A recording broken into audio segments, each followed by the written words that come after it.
Secret de la marraine pas si maléfique de la belle bois dormant. Voici le journal très secret de la fée Carabosse. Ne pas ouvrir, à moins de vouloir découvrir toute la vérité sur mon incroyable histoire.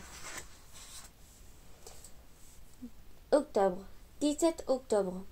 Si vous avez décidé de lire ces pages, c'est que vous êtes curieux d'en apprendre plus sur mon histoire et sur les épreuves que j'ai traversées au cours des derniers mois.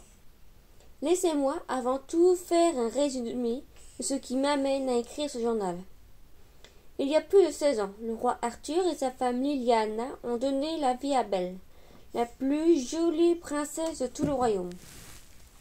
Pour célébrer l'événement, la reine a organisé une grande fête et a invité toutes les marraines fées, à l'exception de moi-même. Quand j'ai appris la nouvelle, j'ai très mal réagi. J'ai jeté un sort à la princesse. Elle se piquerait le doigt sur un fuseau et en mourrait. Heureusement pour elle, mon ami l'a fait bleuter et est intervenu à temps pour atténuer la malédiction. Au lieu de disparaître, la princesse tomberait dans un sommeil profond qui durerait plus de 100 ans. Après cette mésaventure, Bleuté a accepté de me loger et les autres fées marraines ont travaillé à me transmettre les qualités qu'elles avaient offertes à la princesse à sa naissance. La beauté, la vertu, l'honnêteté, la grâce, etc. Elles m'ont aussi encouragé à discuter avec elles, afin de mieux comprendre ce qui m'avait poussé à réagir de cette façon. Plus les années passaient et plus je me sentais sereine. J'avais fini par réaliser qu'au fond, je m'étais sentie rejetée par la cour et par mes consorts. Et j'avais cherché à les punir en m'attaquant à une pauvre innocente. Les fées ont réussi à me pardonner, et j'en suis moi-même arrivée à accepter mes erreurs passées. De temps en temps, les autres fées me transmettent les nouvelles du royaume. La princesse venait de célébrer ses 5 ans. Son père lui avait offert un poney. La reine était partie en vacances à la plage Clairefontaine. Le roi avait une nouvelle coupe de cheveux que Boucle d'Or avait ridiculisée dans l'éco-livre des contes. Mais la nouvelle qui m'a anéanti m'a été communiquée au 15e anniversaire de la princesse. Elle s'était piquée sur un fuseau et était maintenant plongée dans un profond sommeil. Mes vieux démons me hantaient. Je me sentais terriblement coupable du malheur qui frappait le royaume. Bleuté m'a alors avoué que le roi était si affligé qu'il avait interdit que mon ami et moi remettions les pieds dans les rues de livres de contes. Il a aussi exigé que l'une des marraines nous jette un sort pour nous empêcher de voler et d'avoir recours à nos super pouvoirs féeriques. Bleuté et moi nous nous sommes donc installés dans une petite maison dans la forêt, tout près de la demeure actuelle de Reine, la belle-mère de Blanche-Neige et de son mari Henri, devenus véritables confidents au cours des derniers mois. Reine et moi avons traversé des épreuves similaires, et ça fait du bien de pouvoir compter sur une amie qui m'accepte comme je suis et qui croit sincèrement que j'ai changé. Elle m'a peu à peu présenté son cercle d'amis intimes. J'ai même été invitée à me joindre à son club de bridge du vendredi soir, en compagnie de Rose, sa thérapeute, et de sa meilleure amie, la mère Michel. Les mois ont passé, et tant bien que mal, j'ai essayé de vivre ma vie à l'écart du royaume, jusqu'à ce soir du mois de juillet dernier, où Bleuté est arrivé à la maison en trombe. « Carabosse, tu ne devineras jamais. Reine vient de me dire que Cendrillon lui avait dit, que Grincheux lui avait dit, que Blanche-Neige lui avait dit, que le roi lui avait dit que Belle avait été embrassée par un prince charmant et qu'elle était réveillée. Ça y est, mon ami, notre cauchemar est fini, la princesse est sauvée. » Je me suis précipitée dans ses bras, nous avons pleuré de joie. Crois-tu que le roi changera d'idée et nous laissera enfin réintégrer le royaume? Lui ai-je demandé. J'en suis certaine, soyons patientes. Nous aurons bientôt de ces nouvelles. Nous avons donc pris notre mal en patience. Nous avons attendu pendant des mois, sans toutefois recevoir de nouvelles du roi. Nous avons appris que la princesse s'était mariée avec son prince sauveur et que le roi et la reine étaient impatients d'avoir des petits-enfants, mais rien de plus. Mais voilà, c'est aujourd'hui que tout a basculé. Pour célébrer l'anniversaire de Bleuté, j'ai organisé un petit barbecue à la maison. J'ai invité les autres fées marraines, ainsi que Reine, Henri, Rose, la mère Michel, les 7 nains et quelques autres personnages de livres de contes. Certains d'entre eux refusèrent sûrement mon invitation, puisqu'ils ne m'ont toujours pas pardonné. Mais j'espérais que, maintenant que Belle était saine et sauve, nous pourrions tous enterrer l'âge de guerre. J'étais en train de poser les bougies sur le gâteau de Bleuté lorsque Blanche-Neige a fait son apparition dans la cuisine. Je l'ai regardée d'un air hébété. Reine a renoué avec elle, mais comme elle est la meilleure amie de Belle, elle fait partie des personnes que je ne m'attendais pas à voir aujourd'hui. Blanche-Neige, quelle belle surprise! Les nains seront contents de te voir. Hein? Quel nain? M'a-t-elle demandé en s'admirant les ongles. Les 7 nains, avec qui tu as cohabité pendant des années. Ouais. Mais je ne suis pas ici pour eux. En fait, je suis venue chez toi pour te transmettre un message. Oh. Mon cœur battait à tout rompre. Allais-je enfin savoir si le roi était prêt à me pardonner et si je pouvais réintégrer le royaume? Je rêvais de pouvoir me balader librement en ville et de faire mes courses au supermarché de livres de contes, au lieu de devoir envoyer Henri faire mes commissions ou d'être forcé de consommer les produits bio et peu appétissants de Reine. Et quel est le message? ai-je demandé. Oh non! a-t-elle exclamé soudain en observant son pied. Il y a une tache de boue sur ma chaussure. Ce sont des Christian Dior. Elles valent une fortune. Elles sont ruinées. Mais pourquoi habitez-vous dans un endroit aussi infect? Réalises-tu que des invités doivent marcher des kilomètres sur un sentier de terre battue pour se rendre jusqu'ici? Désolée, Blanche-Neige, mais je n'ai pas le choix. Le roi nous force à vivre à l'extérieur de livres de contes. Si tu ne voulais pas marcher, tu aurais pu demander à quelqu'un de te conduire. Henri est toujours heureux d'utiliser sa fourgonnette. J'ai appris qu'Atium venait de s'acheter une toute nouvelle décapotable. Si tu veux, nous pourrions lui demander de te raccompagner chez toi après la fête. Berk, pas question que j'embarque avec lui, je ne veux pas attraper ces microbes. Mais Blanche-Neige, Atium n'est pas malade, il souffre d'allergie. Ça ne te gênait pas quand tu vivais avec lui? Ouais, mais les choses ont changé. Je suis une princesse maintenant. Pour revenir à ce que tu me racontais, tu dis donc que tu étais venue jusqu'ici pour me transmettre un message. Hein? J'ai dit ça, moi? Oui, tu ne t'en souviens pas? Non, m'a-t-elle répondu en sortant son miroir de poche. J'ai tendance à faire de l'amnésie. Mon médecin croit que c'est à cause de ma beauté. Je suis si belle que c'est dur de penser à autre chose. J'ai tout sauté et j'ai continué à poser les bougies sur le gâteau de mon ami. Je pourrais peut-être t'aider à t'en souvenir, ai-je poursuivi d'un ton nonchalant. Par exemple, crois-tu que ça a un lien avec le fait que le roi ait envie de me pardonner d'avoir jeté un mauvais sort à sa fille il y a peu de saisons et qu'il m'invite maintenant à réintégrer le royaume? Blanche-Neige m'a regardé en écarquillant les yeux, mais son attention s'est de nouveau tournée vers son petit miroir. Non, ce n'est pas ça, il te déteste encore. J'ai soupiré. Mon espoir s'envolait, une fois de plus enfumé. J'ai invité Blanche-Neige à se joindre aux autres convives. J'ai transporté le gâteau jusqu'au salon. On chantait joyeux anniversaire en chœur, puis Bleuté a soufflé ses bougies. Fais un vœu, lui ai-je dit à l'oreille. Je fais le même depuis des années, m'a-t-elle répondu d'un air triste. Mes amis et moi avons continué à discuter pendant quelques heures. Finalement, Blanche-Neige a retrouvé la mémoire grâce à dormir. Il commence à se faire taire, nous a dit le nain en bâillant bruyamment. Je vais rentrer chez moi avant de m'endormir ici. Blanche-Neige s'est aussitôt levée d'un bond, laissant tomber sa lime à ongles sur le sol. C'est ça! Je viens de me rappeler que le message que je devais vous transmettre avait un lien avec le sommeil. s'est-elle criée. Le message que tu devais nous transmettre, ça veut dire qu'il ne s'adressait pas qu'à moi? Me suis-je étonnée? Non, ça me revient maintenant. Hier soir, j'ai passé la soirée avec Belle. Après une séance de messages, de traitements faciaux de manucure et de pédicure, elle m'a invité à prendre le thé chez elle. Elle m'a alors confié que depuis son réveil, elle souffrait d'une drôle de maladie. Elle s'endort à tout moment sans pouvoir se contrôler et ne se réveille qu'au bout de plusieurs minutes. Elle m'a dit que ça lui a empoisonné vraiment la vie. Par exemple, la semaine dernière, elle s'est endormie au salon de bronzage et elle en est ressortie pratiquement orange. C'est horrible, s'est exclamé avant de fondre en larmes. Bleuté et moi avons échangé un regard.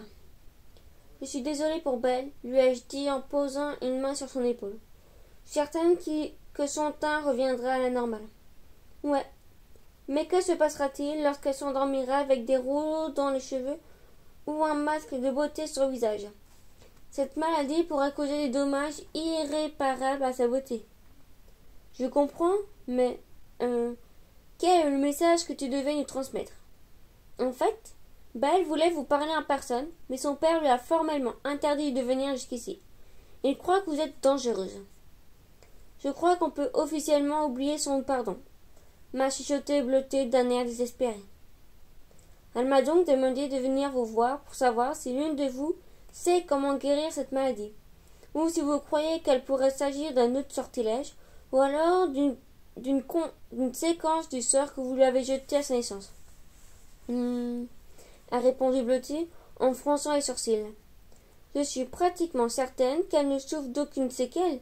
Il pourrait s'agir d'un autre maléfice. Mais je dois faire des recherches pour en savoir davantage. S'il s'agit d'une maladie, je dois aussi fouiller dans mes livres pour en connaître le remède. À mon avis, Dormer souffre du même problème, a fait remarquer Ren en observant le nain endormi dans son fauteuil et qui ronflait bruyamment. Dans le cas de Dormer, ce n'est que de la paresse, et intervenait Prof en riant avant de réveiller son ami. J'en ai profité pour dire au revoir à mes convives, tout en promettant à Blanche-Neige de nous pencher sur la question et de lui revenir sous peu avec des réponses. Lorsque les derniers invités sont partis, Bleuté et moi nous sommes assis à table pour récapituler. Je ne sais vraiment pas quelle peut être la cause du problème de Belle, a dit mon ami en fronçant les sourcils. Moi non plus, ai-je répondu. Je crois cependant que nous ne perdons rien à essayer de l'aider. Après tout, si nous arrivons à trouver le traitement pour la guérir, le roi acceptera sûrement de nous pardonner. Pensez-y, Bleuté.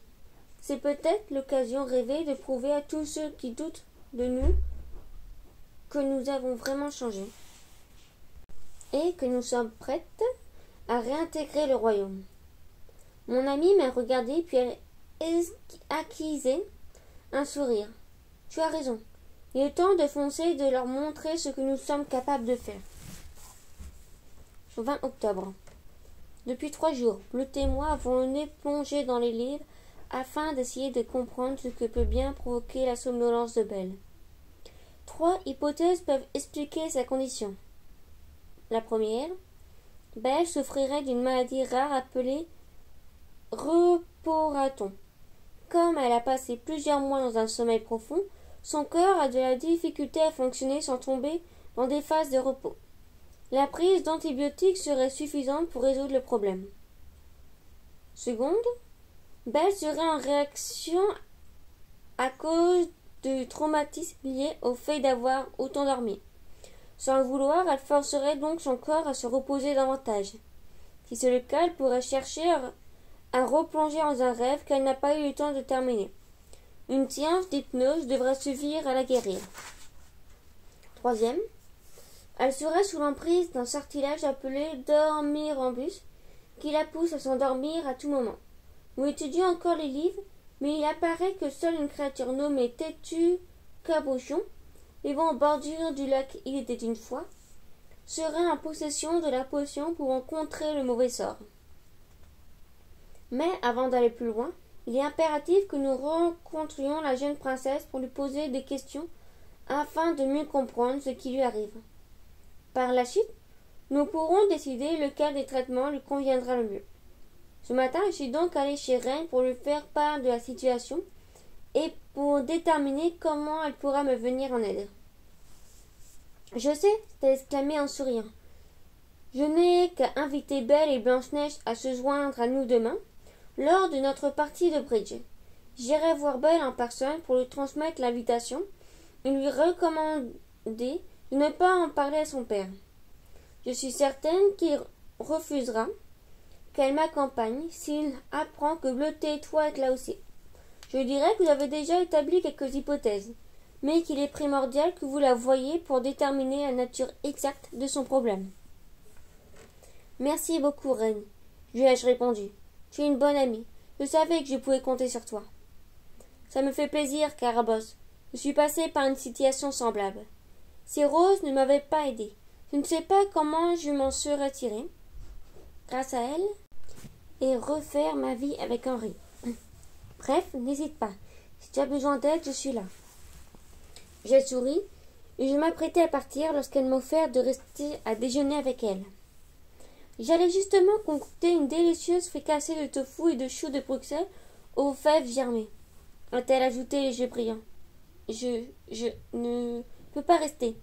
J'ai un rendez-vous, ai-je menti.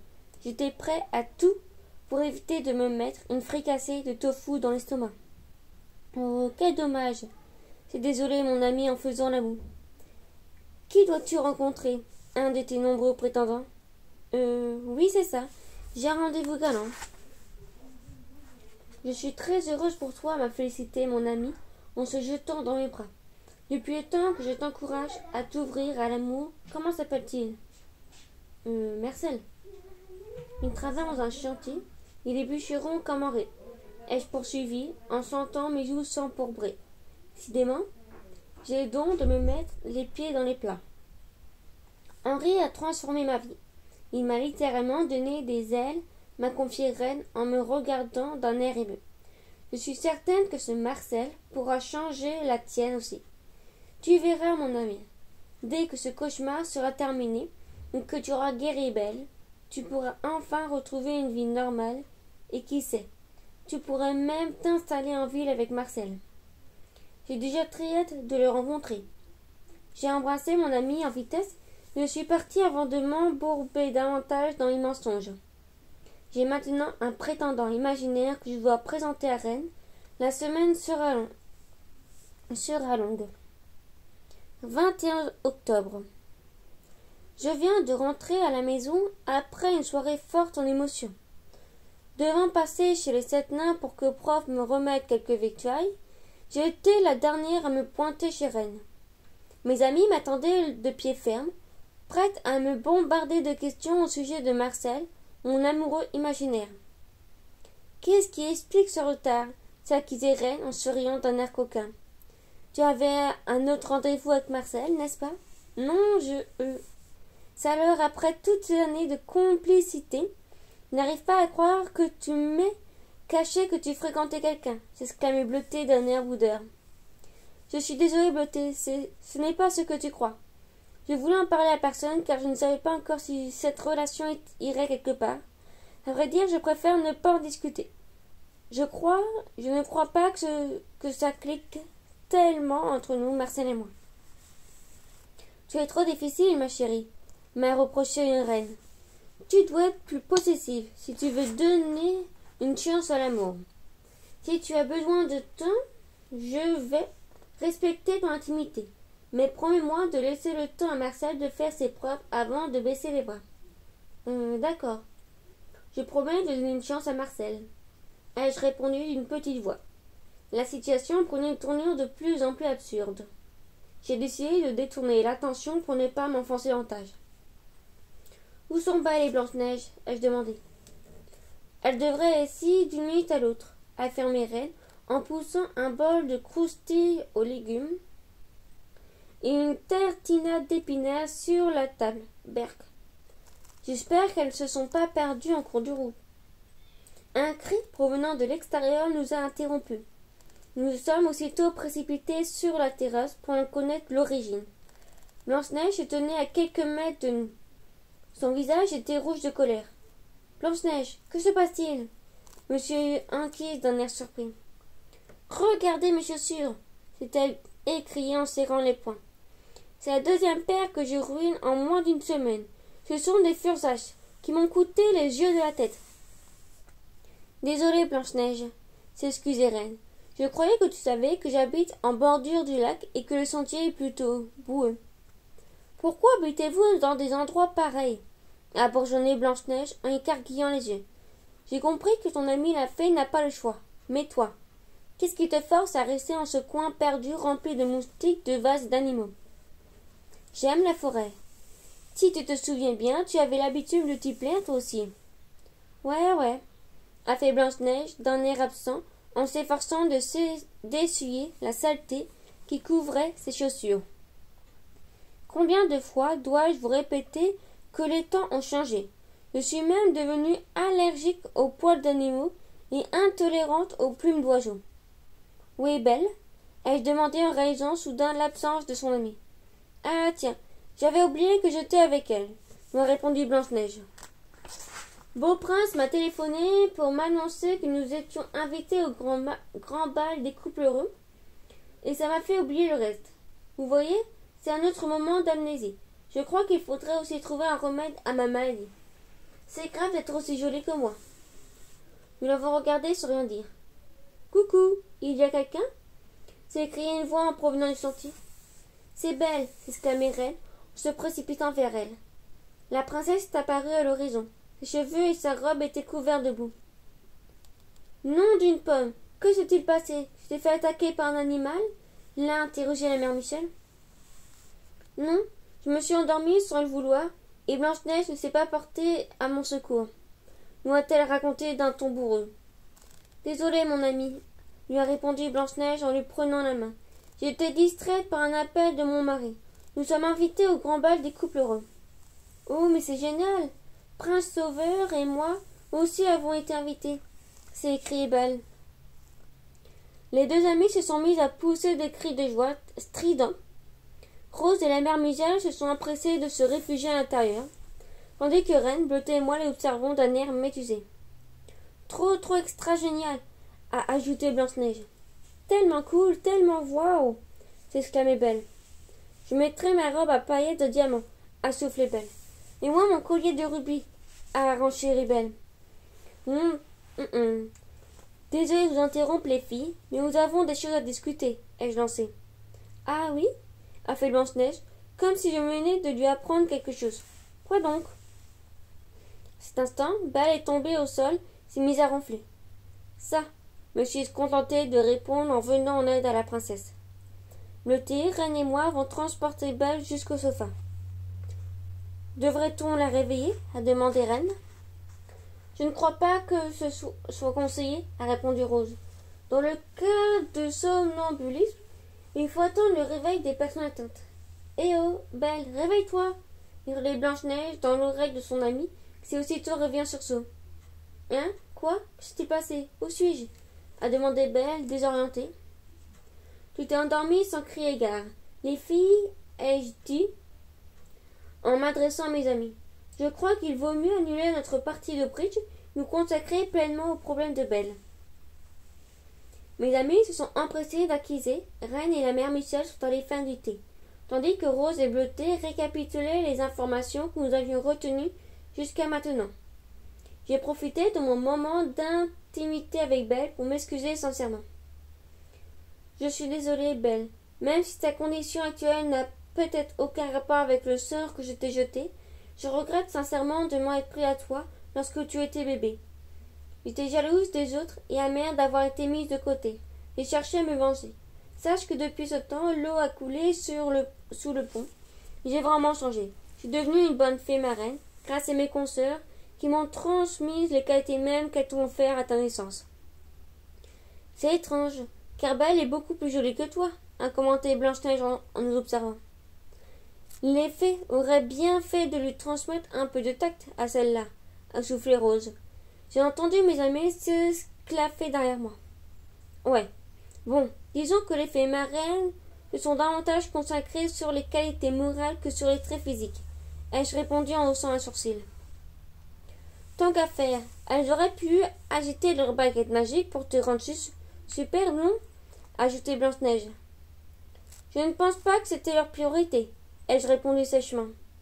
C'est bien dommage pour toi, car tu ne pourras jamais m'accompagner à Cannes, ni à Mont Carlos, a conclu Blanche-Neige en s'admirant dans un miroir. Ouais, bon. Ce que je cherchais donc à te dire, Belle, ai-je enchaîné en me tournant vers la princesse, C'est que les autres faits marraines m'ont appris que ça ne sert à rien d'envier et de jalouser les autres, ni de s'en prendre à d'innocentes victimes comme toi. Il m'a fallu plusieurs années pour accepter mes erreurs passées, et j'espère qu'un jour, toi aussi, tu auras aussi la bonté de me pardonner. Déjà fait, m'a répondu Belle en souriant. On pardonne tant que l'on aime. Oui, l'erreur est humaine, mais le pardon est divin, ai-je ajouté. C'est vrai que le pardon est la plus belle fleur de la victoire, a accusé Belle. Mais tu sais qu'en disant 2 fois pardon, tu ne pardonnes pas 2 fois, tu rends plutôt le pardon encore plus solide. Alors pardonne-moi et pardonne-moi encore, je regrette sincèrement d'avoir agi ainsi. Chut, m'a dit Belle, en poussant un doigt sur mes lèvres. Le regret est une seconde erreur. Il faut faire la paix avec le passé. J'ai aussitôt éclaté en sanglots, et Belle m'a consolée. Quel cauchemar, m'a soufflé Blanche-Neige en se massant les tempes. N'oublie pas que les fées marraines m'ont aussi transmis la bonté, l'indulgence et l'altruisme. Je n'ai donc aucune difficulté à passer l'éponge, m'a dit Belle en ignorant son amie. Je n'ai pas non plus mon genre de garder rancune à ceux qui m'ont blessé. Malheureusement, je ne peux pas en dire autant de mon père. Il est encore très en colère. Il prétend que tu ne changeras jamais, et que ton amie Bleutée n'est guère mieux, puisqu'elle a seulement atténué ton mauvais sort, plutôt que de le contrer. Eh oh, s'exclamait Bleutée. Je n'avais que quelques secondes pour agir. Je ne me souvenais plus de la formule magique pour tout annuler. J'ai dit la première chose qui me soit passée par la tête. C'était tout de même mieux d'atténuer le sortilège que de te faire mourir, non? Le roi n'a aucune raison de m'en vouloir. Je sais, mais mon père est très entêté. Je n'arrive pas à lui faire entendre raison. Je crois toutefois que vous trouviez une solution à mon problème. Il sera plus enclin à vous réintégrer dans le royaume. C'est pour cette raison que nous t'avons invité ici, lui ai-je expliqué. Bleutée et moi avons fait des recherches à propos de ta condition et nous avons 3 hypothèses. Une d'elles repose sur la possibilité d'un traumatisme lié au fait d'avoir dormi aussi longtemps et requiert d'une séance d'hypnose pour te guérir. Rose est une bonne thérapeute. Elle nous accompagnera dans cette aventure. Si ça ne fonctionne pas, ça veut dire que tu souffres peut-être d'une maladie et que tu devras prendre des antibiotiques. Nous te remettrons 5 cachets. Si dans quelques jours tu constates une amélioration, alors génial. Sinon, ça veut dire qu'il faudra se pencher sur la 3e hypothèse. Quelle est-elle? M'a demandé Belle en carguant les yeux. Si rien ne fonctionne, nous devrons conclure que quelqu'un t'a jeté un autre sort. Nous devrons partir à la recherche d'une potion pour te guérir. Quelle est cette potion? Où se trouve-t-elle? Hier soir, Carbos et moi avons découvert que seule une créature vivante aux bordures du lac était une fois détient cette potion. Si les 2 premières hypothèses se révèlent non concluantes, il nous faudra affronter ce monstre pour te secourir, lui a expliqué Bleutée. Mais ça ne sert à rien de s'affoler, ai-je ajouté en voyant une expression de panique sur le visage de Belle. Commençons d'abord par l'hypnose. Rouge s'est installée devant Belle, tandis que Blanche-Neige, la mère Michel, Reine Bleutée et moi nous sommes assis autour d'elle. Je veux que tu fermes les yeux et que tu fixes un point noir, lui a dit Rose d'une voix rauque. Oh non, pas des points noirs, s'exclamait Blanche-Neige en sortant son précieux miroir de poche pour examiner ses pores. Ouf, aucun bouton en vue. Chut, lui a intimé Rose en se tournant vers elle. Belle a besoin de se concentrer. Je veux maintenant que tu retournes dans ton sommeil. Imagine-toi dans ton lit, alors que tu dors profondément. À quoi rêves-tu? Qu'un prince charmant vient m'embrasser et que je me réveille, a répondu Belle. J'ai des fourmis dans les jambes et j'ai envie d'enfiler une jolie robe. Que se passe-t-il ensuite? Lui a demandé Rose. Je sens un homme approcher. Il est petit, il me parle, mais je n'entends pas ce qu'il dit. Je peux voir qu'il porte une sorte de bonnet et qu'il a un gros nez. Puis il disparaît. Ensuite, c'est au tour d'un grand homme de s'approcher. Il est courageux et vaillant. Il se penche vers moi et m'embrasse. J'ouvre les yeux et je vois mon prince sauveur, qui me demande de l'épouser. Je suis libérée. Fait Bleutée, d'un air songeur, après avoir sorti Belle de son état hypnotique. C'est étrange car tu ne sens pas souffrir d'un traumatisme lié à ton sommeil. Et tous tes rêves se sont réalisés. Il y a bien sûr la présence de cet petit homme qui me paraît étrange. Mais il est trop tôt pour en tirer des conclusions.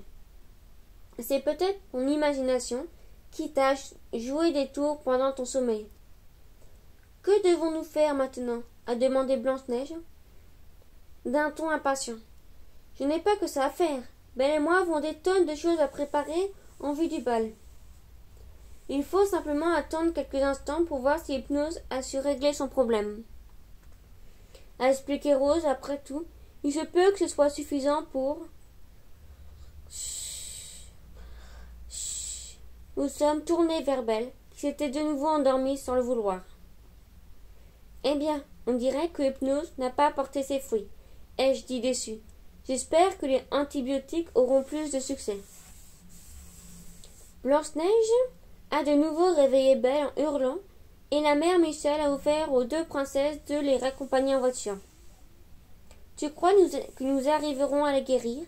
Ai-je demandé à Bleuté, alors que nous marchions dans la nuit vers la maison. Je n'en sais rien, mais il ne faut pas perdre espoir, m'a encouragé mon ami en souriant. 23 octobre. Ce matin, je me suis fait réveiller par des coups à la porte. Je me suis empressée d'ouvrir et, ma grande surprise, Rose, la mère Michel, Reine et Bleuté sont apparus devant moi. Mais que faites-vous ici? Pourquoi frappez-vous à la porte? Bleuté, tu habites ici, toi aussi. Tu as la clé. Ce n'était pas nécessaire de me réveiller. Ce matin, je n'habite pas ici. Je te laisse la maison pour que tu invites ton Marcel à déjeuner. Je t'ai exclamé. Rose et moi avons même cuisiné des muffins aux légumes du jardin et une omelette végétarienne, un vrai délice. Ajoutait Reine en me tendant un panier de provisions. Et moi, je t'ai apporté des petits pains au chocolat que j'ai achetés à la boulangerie de livres de comptes, a renchéri la mère Michel en brandissant un sac de viennoiseries. Mais, je n'ai pas prévenu Michel. Je ne crois pas qu'il soit libre ce matin, ai-je menti. Ah non, mon ami, je suis certaine qu'il se fera un plaisir de se joindre à toi, a insisté Bleuté. Personne ne travaille le dimanche. Je suis sûre qu'il attend tes nouvelles. Ça fait des jours que tu ne parles que de Belle et de Samadi. Je tiens à ce que, aujourd'hui, tu penses à toi. Je crois que Marcel et toi n'avaient pas d'avenir, mais j'insiste pour que tu lui donnes une chance. Moi aussi, a poursuivi Reine. J'ai vu des étoiles dans tes yeux la première fois que tu as fait mention de son existence. Il ne faut pas laisser passer ta chance, Carabosse. Je pense sincèrement que tu devrais foncer. Je n'en croyais pas mes oreilles. Non seulement mes amis me forçaient à inviter mon prétendant imaginaire à déjeuner, mais, en plus, elles pensaient que j'étais folle de lui.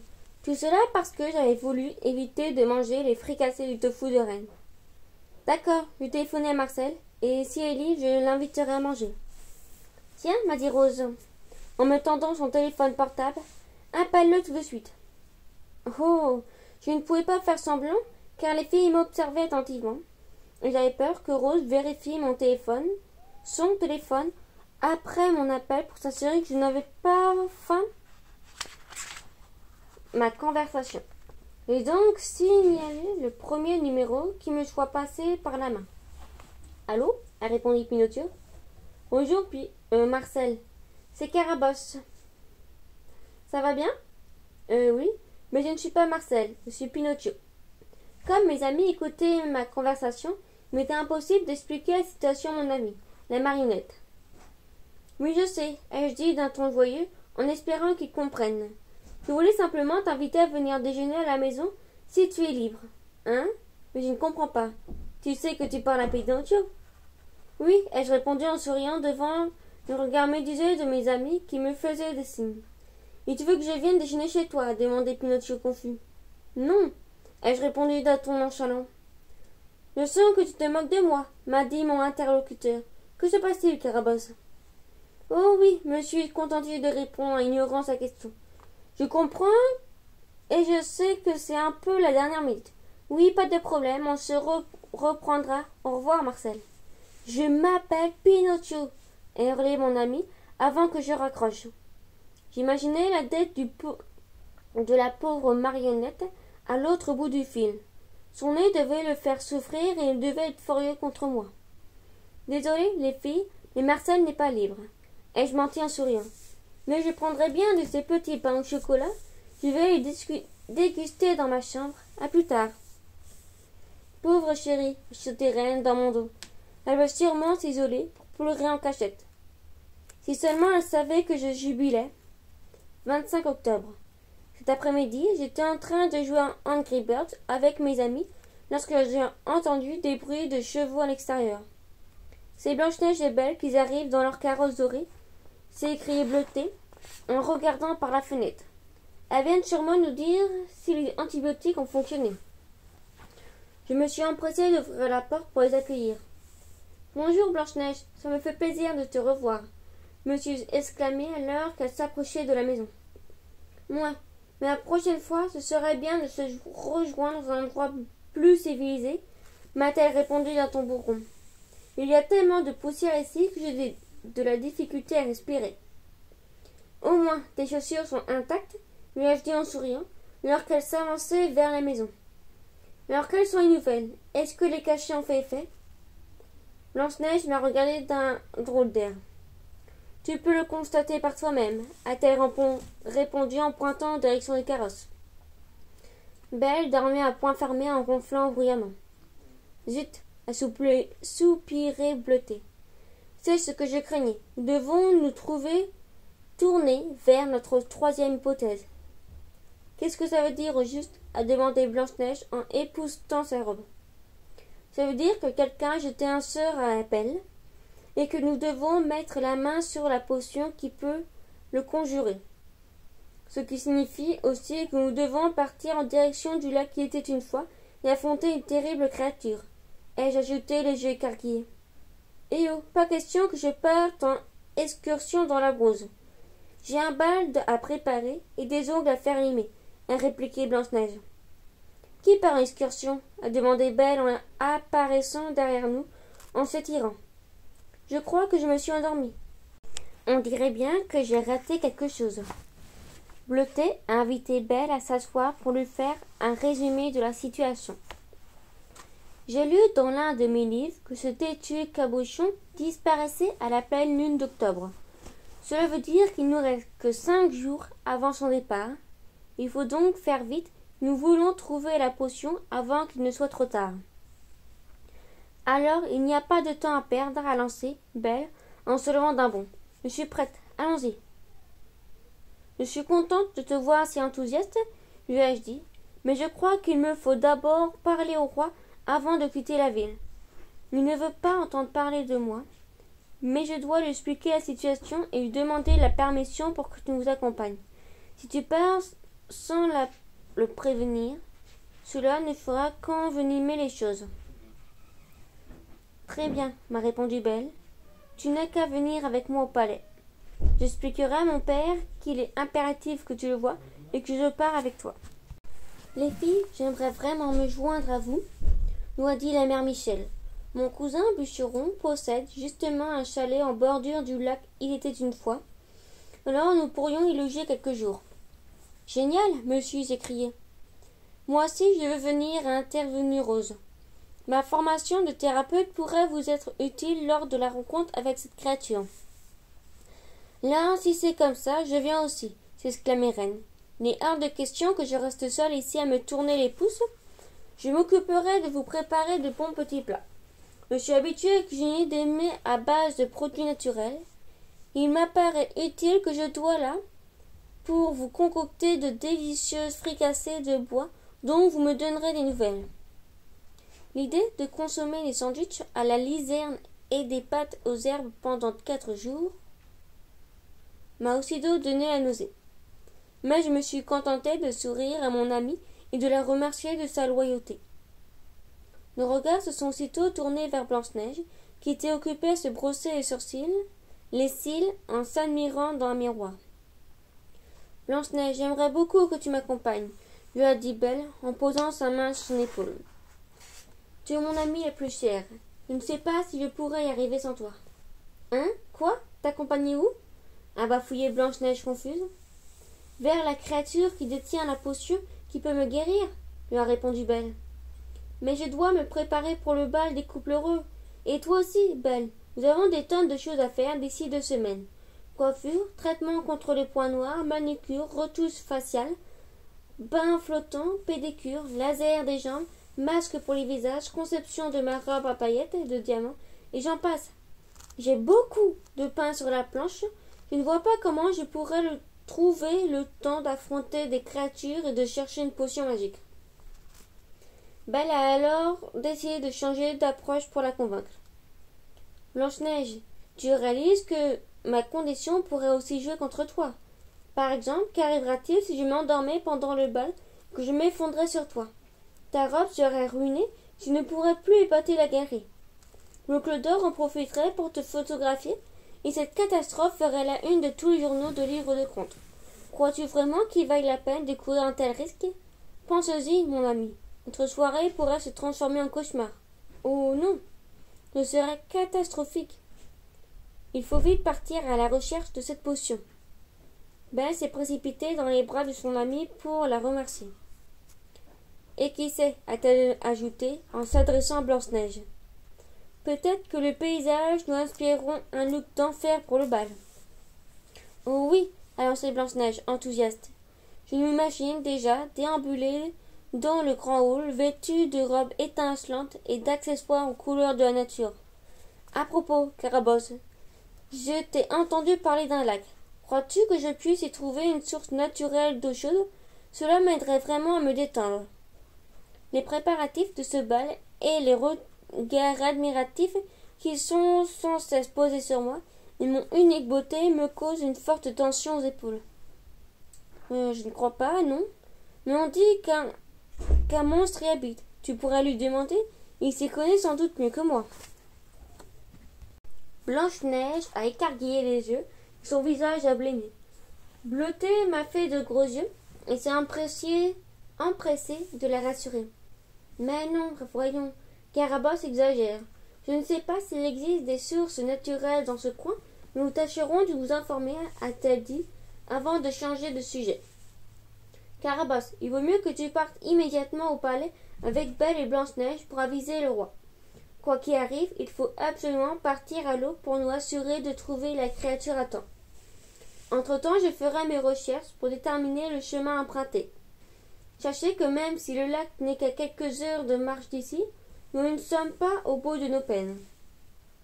J'ai suivi Belle et Blanche-Neige à l'extérieur, puis j'ai salué mes amis. À demain matin, les filles, et merci de m'accompagner dans cette aventure. C'est tout naturel, a répondu Reine en souriant. Une pour toutes et toutes pour une. 26 octobre. Il doit être environ 2 heures, mais je n'arrive pas à fermer l'œil. Non seulement je suis anxieuse à l'idée d'entraîner mes amis dans cette aventure, mais en plus, je n'arrive pas à oublier tout ce qui s'est passé hier lors de mon passage dans les rues de livres de contes. Dès que le carrosse de Belle est apparu dans l'avenue principale, les paparazzi se sont précipités pour prendre des clichés des 2 princesses. Mets-toi un peu de fard à joues et de brillants lèvres. Tu as l'air trop pâle, a dit Blanche-Neige à Belle, en attendant sa trousse de maquillage. Les 2 amies se sont rapidement refaites une beauté pour poser devant les caméras. Ça ne vous gêne pas qu'ils vous suivent partout et qu'ils observent au moindre mouvement? Ai-je demandé aux filles. Mais pas du tout, répondit Blanche-Neige en s'appliquant du mascara. C'est moi qui les ai appelés. J'adore être aux premières pages de l'écho-livre de contes. J'aurais préféré que tu m'en avertisses, lui ai-je répondu en fronçant les sourcils. N'oublie pas que je ne suis pas censée mettre les pieds en ville. J'aurais pu me passer toute cette frénésie médiatique.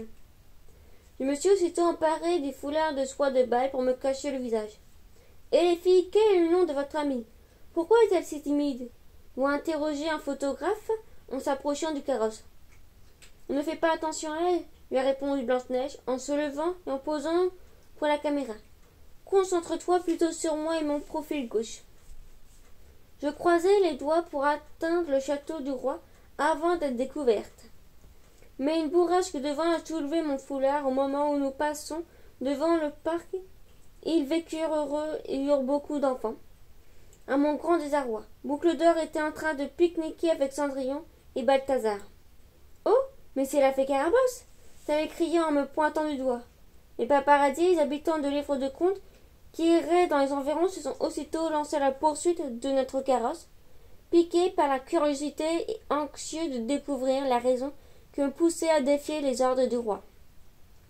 Sitôt arrivé au château, je me suis empressé de me réfugier dans le grand hall pour être à l'abri des regards indiscrets. Belle y allait aussitôt prévenir son père de ma présence, tandis que Blanche-Neige posait toujours dans la cour. Mes mains tremblaient, car j'appréhendais beaucoup la réaction du roi. Selon ce que j'avais cru comprendre, il était fermé à l'idée de me réintégrer à livre de contes. Alors j'imaginais bien sa réticence à me laisser partir en forêt avec sa fille. Mes doutes se sont confirmés quand j'ai entendu le roi gronder au loin. Quoi? Comment cette fée de malheur a-t-elle remis les pieds ici? À cause de toi? Tu es bien prudente, ma chérie. Cette même fée qui a tenté de t'assassiner à ta naissance. Oui, mais les choses ont changé, papa. Carabosse n'est plus la même. Je lui ai pardonné. Qui plus est, c'est la seule qui peut m'aider à guérir. Tu n'es pas malade, ma puce. Tu es simplement fatiguée. Non, papa. Bleuté et Carabosse m'ont affirmé que quelqu'un m'a jeté un autre sort. Je dois trouver une potion magique pour m'en sortir. Ces chippies ne cherchent qu'à se disculper de leurs mauvaises actions en te faisant croire que quelqu'un d'autre est impliqué.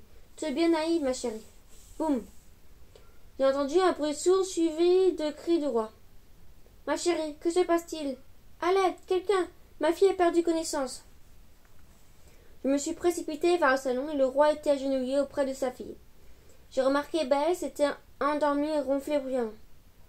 Elle n'a pas perdu connaissance, votre majesté. Belle s'est endormie soudainement. C'est là les conséquences du sort qu'on lui a jeté. Que tu lui as jeté? Cesse de faire semblant d'avoir rien à voir dans cette histoire. Mais votre majesté, je vous assure que je n'ai rien à me reprocher. J'ai eu tort de lancer un sort à votre fille à sa naissance, mais j'ai vraiment changé, et je suis ici pour l'aider. Tutut, ça suffit. Qu'on la fasse sortir d'ici immédiatement, dit-il écriant en faisant un signe à l'un de ses gardes. J'ai baissé les yeux et j'ai suivi le serviteur du palais. Mes paroles n'arriveraient pas à convaincre le roi de ma bonne volonté. Il me restait l'espoir que mon geste puisse lui prouver que j'avais bel et bien changé, que je n'avais rien à voir dans le problème de sa fille. J'étais tellement perdue dans mes pensées que je n'ai pas tout de suite remarqué les dizaines de journalistes et de paparazzis qui m'attendaient dans la cour pour me bombarder de questions. « Qu'est-ce qui vous pousse à revenir en ville » m'a demandé Boucle d'Or. « Le roi vous a-t-il enfin accordé son pardon » s'enquit une autre journaliste du journal de livre de contes. « Qu'en est-il de Belle ? Certaines rumeurs font état d'une maladie rare qui la fait dormir à tout moment. Avez-vous quelque chose à voir dans sa condition » m'a demandé un intervieweur de l'Écho livre de contes. « Pourquoi m'as-tu appelé Marcel ? Je m'appelle Pinocchio, a crié la marionnette en me pointant du doigt. Laissez-la tranquille, a intervenu une voix qui m'était familière. Blanche-Neige s'est frayé un chemin dans la foule des curieux en les repoussant de la main. Vous voyez bien qu'elle n'est pas habituée à l'attention ni aux photographes. Carabosse n'a rien à voir dans toute cette histoire. Il s'agit d'une amie loyale et je vous prie de respecter son intimité. J'étais très surprise de voir Blanche-Neige se porter ainsi à ma défense. Je lui en étais extrêmement reconnaissante. Elle s'est postée devant moi pour répondre brièvement aux questions des journalistes tout en montrant son plus beau sourire aux caméras, puis elle m'a tiré par le coude. « Viens, a-t-elle chuchoté, il est temps de partir d'ici. Ma décapotable nous attend à l'arrière. »« J'aimerais bien que Pinocchio nous accompagne, lui ai-je répondu. Je lui dois des explications. »« Très bien, m'a-t-elle dit avant de se tourner vers le journaliste. Et oh, les marionnettes, tu peux venir avec nous. » Pinocchio regardait autour de lui d'un air confus. « C'est à toi qu'on parle, tête de bois. Allez, viens. Carabosse veut te dire 2 mots. » Pinocchio s'est joint à nous, et nous nous sommes dirigés vers la ruelle où les décapotables de Blanche-Neige nous attendaient. « Filons vite à la maison avant que les journalistes ne nous attrapent. » l'ai-je pressé. « Attends une minute. J'ai une surprise pour toi, » a répliqué Blanche-Neige. En me retournant, j'ai vu Belle qui escaladait le mur de pierre entouré autour du palais. Elle a sauté au sol et s'est mise à courir jusqu'à nous. « Vite, allons-y !» s'est-elle criée en prenant place à l'arrière à côté de Pinocchio. Blanche-Neige a démarré en trombe en me faisant crier ses pneus. « Belle, que fais-tu ici ? Je te croyais endormi. Je pensais que le roi t'avait interdit de te joindre à nous pour cette aventure. Son opinion n'a pas changé. Mais il est temps pour moi de lui désobéir. Tu as voulu bien faire en lui disant la vérité. Mais mon père est très entêté et refuse de m'écouter. Quand je me suis réveillée dans mon lit, j'ai immédiatement envoyé un texto à Blanche-Neige pour qu'elle vole à ton secours et que vous m'attendiez ici. Même si mon père refuse de voir la vérité en face, j'en ai assez de m'endormir à chaque instant. Il est hors de question que je reste les bras croisés et que je laisse ce handicap ruiner le grand bal des couples heureux. Je pars avec vous, qu'il soit d'accord ou non. Je ne crois pas qu'il va se lancer à notre poursuite quand il s'apercevra que tu as disparu. Non, car je lui ai laissé une note indiquant que je rentrais chez moi. Je lui ai fait croire que mon époux m'attendait, alors qu'en vérité, Prince Sauveur est parti à la pêche avec Beauprince et Henri. J'ai donc le champ libre pour quelques jours encore. Je suis prête à partir à l'aventure avec vous. C'est-elle écriée en brandissant le poing. Pinocchio aussitôt a tout sauté. Désolé de vous interrompre, mesdemoiselles. Que se passe ici? De quelle aventure parlez-vous? Pourquoi suis-je dans cette décapotable avec vous? Et pourquoi Carabosse s'entête-t-elle à m'appeler Marcel? Blanche-Neige et Belle m'ont regardé d'un drôle d'air. J'ai fait un résumé de la situation à Pinocchio. Puis je leur ai raconté que mon aversion de la fricasse et du tofu de reine avait donné naissance au personnage de Marcel. Tu aurais dû manger le tofu au lieu de t'enfoncer dans les mensonges, m'a reproché Blanche-Neige en enfilant ses lunettes de soleil et en conduisant vers la maison. Reine m'a dit que le Sowa faisait des merveilles pour la ligne. Ouais, mais je n'aime pas le tofu. Alors pourquoi ne pas leur dire la vérité? A insisté Belle. Parce que si je leur dis que je n'ai pas de prétendant, elles continueront à me présenter les amis d'Henri, ainsi que tous les célibataires masculins de livres de contes. Je préfère qu'elles m'imaginent en couple avec Marcel, plutôt que de me faire rabattre les oreilles de leurs histoires. Je suis peut-être romantique et naïve, mais je me suis toujours imaginé que l'homme de ma vie apparaîtrait sans que je m'y attende, un peu comme Beauprince lorsqu'il a sauvé Blanche-Neige, ou Prince Sauveur lorsqu'il a embrassé. Bref, je suis désolée de t'avoir mêlé à tout cela, Pinocchio. J'aimerais t'inviter à dîner à la maison pour me faire pardonner. Pinocchio a accepté mon offre. Blanche-Neige et Belle nous ont déposés devant la maison après m'avoir promis de revenir demain matin à la première heure. Quand Pinocchio est entré dans la maison, Bleuté était en train de concocter ses délicieux macaronis aux 3 fromages. Pinocchio, tu te souviens de mon ami Bleuté? Le visage de la marionnette s'est empourpré. Je suis ravie de te revoir, Pinocchio. Moi aussi, a-t-il bafouillé. Nous nous sommes installés à table. Mais dès que Bleuté s'est mise à parler de Marcel, les choses se sont corsées. Il s'agit du nouvel amoureux de Carabosse, a expliqué mon ami. À Pinocchio. J'ai tellement hâte de le rencontrer. On pourrait même organiser un repas avec lui. Toi et ton cher Geppetto. A bredouillé Pinocchio. Pardon? Ouais, pourquoi pas? Le nez de Pinocchio s'est aussitôt allongé. Je suis désolé, nous a-t-il dit en se levant d'un bond. Je suis enrhumé, c'est ce qui fait pousser mon nez. Je ferai mieux d'y aller. Pinocchio est parti sans même se retourner. Mais qu'est-ce qui lui prend? S'est étonné Bleuté. J'ai haussé les épaules en demandant à mon ami de me faire un portrait de ce qui nous attendait lors de notre randonnée dans la nature. Nous devrons marcher pendant des heures avant d'atteindre le chalet du cousin de la mère Michel, m'a-t-elle expliqué. Je suis sûre qu'ensemble nous y arriverons, ai-je dit à mon ami en souriant. Tu ne veux pas que Marcel nous accompagne? M'a-t-elle demandé. Non, il est absent pour quelques jours. Il est à la pêche. Bon, je vais me coucher. Ai-je rapidement ajouté avant de disparaître dans ma chambre, sous le regard abasourdi de mon ami. Mais qu'est-ce que vous avez tous à me fuir ce soir? s'est-elle écriée. Je savais que nous cherchions à éviter de parler de ma relation imaginaire avec Marcel. 27 octobre. Nous suivons actuellement le sentier qui longe la rivière claire de la Lune, mais nous avons dû faire une pause puisque Belle avait mal aux pieds.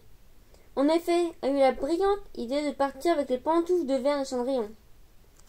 Lorsqu'elle est arrivée chez moi ce matin, j'ai essayé de la convaincre d'opter pour une paire de chaussures plus confortable, mais sans succès. Non, m'a-t-elle dit en croisant les bras. Cendrillon a prêté ses pantoufles en me promettant qu'elle me porterait chance. Il est hors de question que je les enlève. Mais tu réalises que nous nous apprêtons à marcher plusieurs kilomètres et que c'est important que tu sois bien chaussé? Je suis habituée de porter les talons hauts, Carabosse, alors je n'ai aucun souci de ce qui concerne mon confort. Je m'apprêtais à lui répondre lorsque la mère Michel est arrivée en train. Carapace, nous avons un problème. Rose a une indigestion. Je ne crois pas qu'elle puisse se joindre à nous. Elle dit que les fricassés de tofu que Reine lui a préparés hier soir n'est pas très bien passé. Il n'en doutait pas une minute. Et oh, qui ose critiquer ma cuisine? A demandé Reine en arrivant à son tour. Elle transportait un sac à dos rempli de victuailles que j'imaginais peu appétissants. Allons, les filles, nous n'allons pas nous chamailler pour ça. Si Rose ne se sent pas d'attaque, il est préférable qu'elle reste ici. Mère Michel, tu veux toujours nous accompagner? Oui, mais à la condition que je puisse aussi trimballer mon chat Azraël. J'ai tendance à le perdre. Je préfère qu'il reste auprès de moi. J'ai soupiré bruyamment. Le voyage ne s'annonçait pas de tout repos. Nous devons prendre la route le plus vite possible, a fait Bleuté en enfilant sa veste de chasse. Où est passée Blanche-Neige? Je suis ici, j'arrive, s'est écriée la princesse en courant vers nous. Elle portait encore sa chemise de nuit en soie, son peignoir et ses pantoufles, mais son visage était maquillé à la perfection et ses cheveux noirs étaient relevés en chignon. Elle avait même pris soin de poser des épingles en diamant dans sa coiffure. Désolée, mais je me suis levée en retard et je suis partie tellement vite de chez moi que je n'ai pas pris le temps de m'habiller. Mais tu as pris le temps de te maquiller et de te coiffer? A demandé Reine d'un air abasourdi. Évidemment, a répondu Blanche-Neige en sortant un tube de crème pour les mains. Dans les cas d'urgence, il faut établir des priorités. Et mon visage en est une. Tu devrais le savoir, Reine. Après tout, tu avais l'habitude d'être aussi perfectionniste que moi. Ouais, mais j'ai changé. Je me fiche des apparences à présent. C'est le moins que l'on puisse dire, a répondu Blanche-Neige en la dévisageant de la tête aux pieds. J'ai décidé d'intervenir avant que le tout dégénère. Je vois que tu transportes un immense sac de voyage. Alors j'imagine que tu as de quoi te changer. Me suis-je inquise. J'ai quelques trucs, mais j'ai surtout trimballé des crèmes.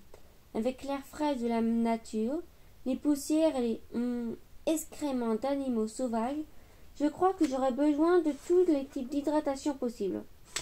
N'oubliez pas que le grand bal des couples heureux approche à grands pas et que je me dois d'être parfait pour l'événement. Blanche-Neige s'est empressée d'enfiler une longue robe à crinoline rouge et un chemisier blanc à pois. Tu sais qu'on va dans la campagne, n'est-ce pas? Lui ai-je demandé, alors qu'elle revenait vers nous. Crois-tu vraiment que ce soit une tenue appropriée pour ce type d'activité? Mais évidemment, m'a-t-elle répondu, l'air très sérieux. J'ai même enfilé des ballerines. Tu vois, j'ai pensé à tout, et dans mon petit sac à main, je transporte une veste en cachemire. Si j'ai froid, je pourrais l'enfiler plutôt que de me plaindre. J'ai soupiré de nouveau. Et comment comptes-tu transporter cet immense sac de voyage? Lui a demandé Bleuté en se grattant la tête. Oh ça, j'ai déjà une solution, a-t-elle fait en claquant des doigts. Pinocchio a alors surgi de derrière un arbre et s'est empressé de prendre le sac. Pinocchio? Tu veux dire que c'est lui ta solution? Tu as demandé à cette pauvre marionnette de transporter tous tes effets personnels sur des kilomètres parce que tu n'as pas la volonté de le faire? Tu ne peux pas lui demander une chose pareille, Blanche-Neige, me suis exclamée furieuse. Mais, tutut, Carabosse a raison, à intervenir Bleuté. Je sais que tu es une princesse et que tu crois que tout est dû, mais tu ne peux pas demander à Pinocchio de se mettre ainsi en danger et de se plier à tes exigences pour... Eh oh, Est-ce que je peux parler et intervenir, Pinocchio, d'un ton brusque? Bien sûr, Pinocchio. Je te laisse la parole. N'hésite pas à te défendre. En fait, j'aimerais parler à Carabosse en privé, a-t-il dit en me jetant un coup d'œil. Je le regardais d'un air curieux. Puis je l'ai entraîné dans la maison pour qu'il puisse me confier ce qu'il avait sur le cœur. Je ne tiens pas à me défendre, puisque c'est moi qui ai demandé à Blanche-Neige de vous accompagner, m'a-t-il avoué. La vérité, c'est que j'en ai assez de rester enfermé chez moi. Comme tu le sais, Geppetto est très en colère depuis que je lui ai désobéi, et, pour me punir, il m'interdit de sortir de chez moi. Il s'est d'ailleurs mis dans tous ses états hier, parce que j'ai enfreint ses règles en venant manger chez toi. Bref, j'ai envie de partir à l'aventure avec vous et de me dégourdir les jambes. Je me suis dit que, comme tu avais une dette envers moi à cause de l'histoire de Marcel, tu pourrais peut-être appeler Geppetto pour lui expliquer que tu as absolument besoin de moi pour trouver du bois et que tu aimerais que je t'accompagne quelques jours à l'extérieur de la ville. J'ai réfléchi un instant. Je n'aimais pas l'idée de mentir à ce cher Geppetto, mais je n'avais aucune envie que Pinocchio révèle aux habitants de livres de contes que je m'étais inventé un amoureux. J'ai souri à la marionnette et je me suis empressé de téléphoner à Geppetto. Il eut l'air surpris de ma demande, mais il a accepté en me disant qu'il était fier que son pantin puisse m'être utile, qu'il était content que Pinocchio soit aussi passionné par son métier. Si j'avais eu le nez de Pinocchio, il se serait sans doute mis à longer. Nous avons rejoint les autres et nous nous sommes aussitôt mis en marche.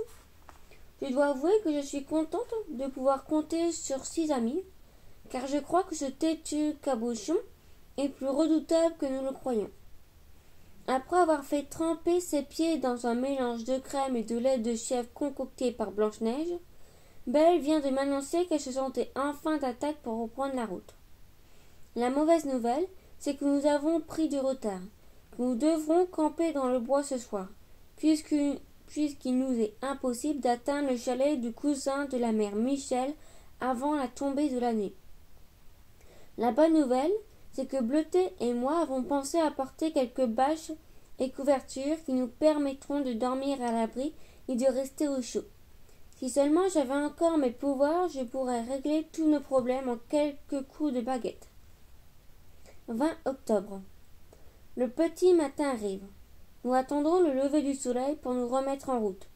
J'espère que nous arriverons à avancer aujourd'hui. Bien que nous ayons très peu dormi cette nuit, la soirée avait pourtant bien commencé. Bleuté et moi étions en train d'installer le campement pendant que Pinocchio, Belle et la mère Michel cherchaient du bois pour alimenter le feu. De son côté, Ray nous concoctait des tortillas de blé garnies d'herbes, de noix et de pâté végétarien. Berk. Et Blanche-Neige se nettoyait le visage avec une lingette humide. Dis donc, Blanche-Neige, tu ne pourrais pas contribuer plutôt à l'organisation du campement? L'a interpellé Bleuté. Mais c'est ce que j'ai fait, a répondu Blanche-Neige.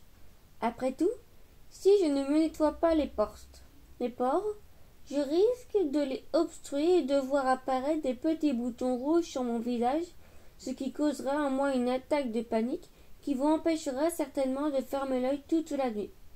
De plus, je crois que vous serez plus heureux de dormir aux côtés d'une princesse jouissant d'un teint immaculé plutôt que d'un monstre pustuleux. Bleuté et moi l'avons regardé sans dire un mot. Et voilà, nous avons terminé, s'est exclamée la mère Michel en approchant de nous tout en caressant son chat. Je crois que nous avons assez de bois pour tenir pendant des jours. Et dans le pire des cas, nous pourrons toujours utiliser Pinocchio pour alimenter le feu, s'exclamait Blanche-Neige, pince en rire. Pinocchio a sursauté et s'est caché derrière un arbre. Ça suffit, Blanche-Neige, s'écriait Bleuté. J'ai déjà de la difficulté à endurer tes abus contre ce pauvre jeune homme en lui faisant transporter tes pots de crème, sans qu'en plus tu commences à lui faire peur. Mais c'est une blague, voyons. Pinocchio et moi sommes comme les deux doigts de la main, n'est-ce pas, le pantin? Les jambes de Pinocchio se sont mises à trembler. Heureusement, Reine m'a aussitôt invité à prendre place autour du feu pour partager son repas et pour détendre l'atmosphère. Tandis que Blanche-Neige, Belle et la mère Michel mordaient avec appétit dans leur sandwich roulé, Pinocchio, Bleuté et moi nous efforcions d'avaler chaque bouchée sans exprimer notre profond dégoût. « Miam, c'est délicieux !» s'exclamait Blanche-Neige. « Ouais, c'est original comme goût », ai-je dit en me mordant la joue. « C'est le moins qu'on puisse dire », a soufflé Bleuté. « Merci les amis », s'écria Reine en souriant. « Et toi, Pinocchio, tu aimes ?» Mon ami m'a jeté un coup d'œil troublé. Il ne pouvait pas mentir, car il savait que son nez le trahirait, mais il ne voulait pas dire la vérité, de peur de lui faire de la peine. « Regardez, un renard !» me suis exclamé en pointant l'horizon.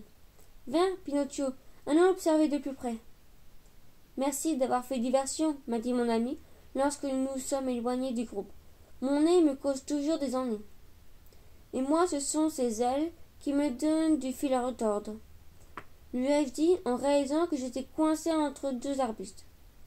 Pinocchio m'a aidé à me libérer en riant. Nous avons regagné notre place autour du feu. Blanche-Neige et Belle m'ont alors assisté pour nous faire une démonstration des effets de leur crème. Bleuté et moi avons même accepté qu'elles appliquent un masque hydratant sur notre visage.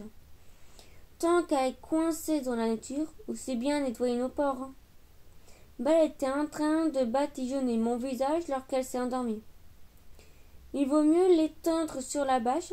Avec un peu de chance, elle dormira pendant le reste de la nuit, ai-je dit aux autres. D'ailleurs, nous ferions mieux de dormir, nous aussi, si nous voulions être en pleine forme demain matin. Je m'apprêtais à fermer l'œil lorsque Reine, qui était étendue à ma droite, m'a secoué l'épaule. « Hé, Carabosse, as-tu dit à Marcel que tu partais quelques jours, sinon il risque de s'inquiéter. »« C'est vrai ça, » ajoutait la mère Michel en grattant la tête d'Azraël. « Non, » ai-je répondu en espérant qu'elle cesse de poser des questions. Il ne faut jamais disparaître ainsi sans prévenir son amoureux, sinon il va penser qu'il ne t'intéresse plus, s'est exclamée Reine. « Oh, mais vous vous en faites pour rien, » et intervenue Blanche-Neige en s'étirant. « Certaine que Marcel est très compréhensif. Tu ne crois pas, Pinocchio ?»« Je préfère ne pas donner mon opinion, » a-t-il répondu en cachant son nez. « Je ne connais pas grand-chose à l'amour. »« Et moi, je préfère changer de sujet et dormir. C'est gentil vous inquiéter pour moi, les filles, mais je vous assure que je vais bien, » ai-je dit avant de fermer les yeux. J'ai finalement réussi à m'endormir, mais un craquement m'a réveillé quelques heures plus tard. Je me suis redressée et j'ai regardé autour de moi. « Tu as entendu, toi aussi ?» m'a demandé Pinocchio. « Oui, » ai-je soufflé tout bas. « Qu'est-ce qui a fait ce bruit ?»« Je crois que ça vient de ma droite, » a répondu Bleuté. S'était aussi réveillé. « Je vais là jeter un coup d'œil. Pinocchio, tu veux bien venir avec moi ?»« a-t-il bafouillé. Je voyais bien que mon ami avait très peur, mais il a fini par se lever pour l'accompagner. Bleuté l'a remercié en souriant, et ils ont disparu dans l'obscurité. J'ai jeté un coup d'œil aux autres, mais elles dormaient toutes au un point fermé. Même Azraël ronflait bruyamment. Bleuté et Pinocchio sont revenus quelques minutes plus tard. « Alors, avez-vous vu quelque chose de suspect ?» me suis enquise tout bas. « Non, mais regarde ce que Pinocchio a trouvé près d'un arbuste, » a répondu Bleuté, en me tendant une poignée de poils blancs. « Crois-tu que ce soit un ours ?»« Non, » lui ai-je répondu. « Les ours blancs n'habitent pas ici. Mais il s'agit peut-être de poils appartenant à Têtu Cabochon. Je n'ai vu aucun portrait de lui dans mes livres, mais je l'imagine bien recouvert d'une fourrure blanche. » Bleuté a frissonné et Pinocchio s'est mis à trembler. « Nous devons découvrir qui nous suit ainsi, » a-t-il dit en claquant des dents. J'ai acquiescé, puis je me suis étendu quelques minutes en espérant retrouver le sommeil. Mais une sorte de grondement en provenance de la forêt doit tous fait bondir d'un seul coup. « Hein? Quoi? Que se passe-t-il » a demandé Blanche-Neige en soulevant le bandeau qui lui couvrait les yeux. « Qui est là? Qui nous menace » s'écrie Reine en brandissant une casserole. J'espère que ce n'est pas un animal sauvage qui cherche à s'en prendre à mon chat, ajoutait la mère Michel. Bleuté s'est empressé de faire un résumé de nos découvertes à nos amis qui se sont approchés de la masse de poils blancs pour les observer de plus près. Nous savons donc qu'il s'agit d'une créature blanche qui pousse des grognements, a dit Pinocchio. Je trouve que ça ressemblait davantage à une sorte de ronflement, a fait remarquer Belle. Nous avons continué à formuler des hypothèses pendant plusieurs minutes. Puis Reine s'est occupée de ranimer le feu pour nous réchauffer. Nous nous sommes installés côte à côte sans pouvoir trouver le sommeil.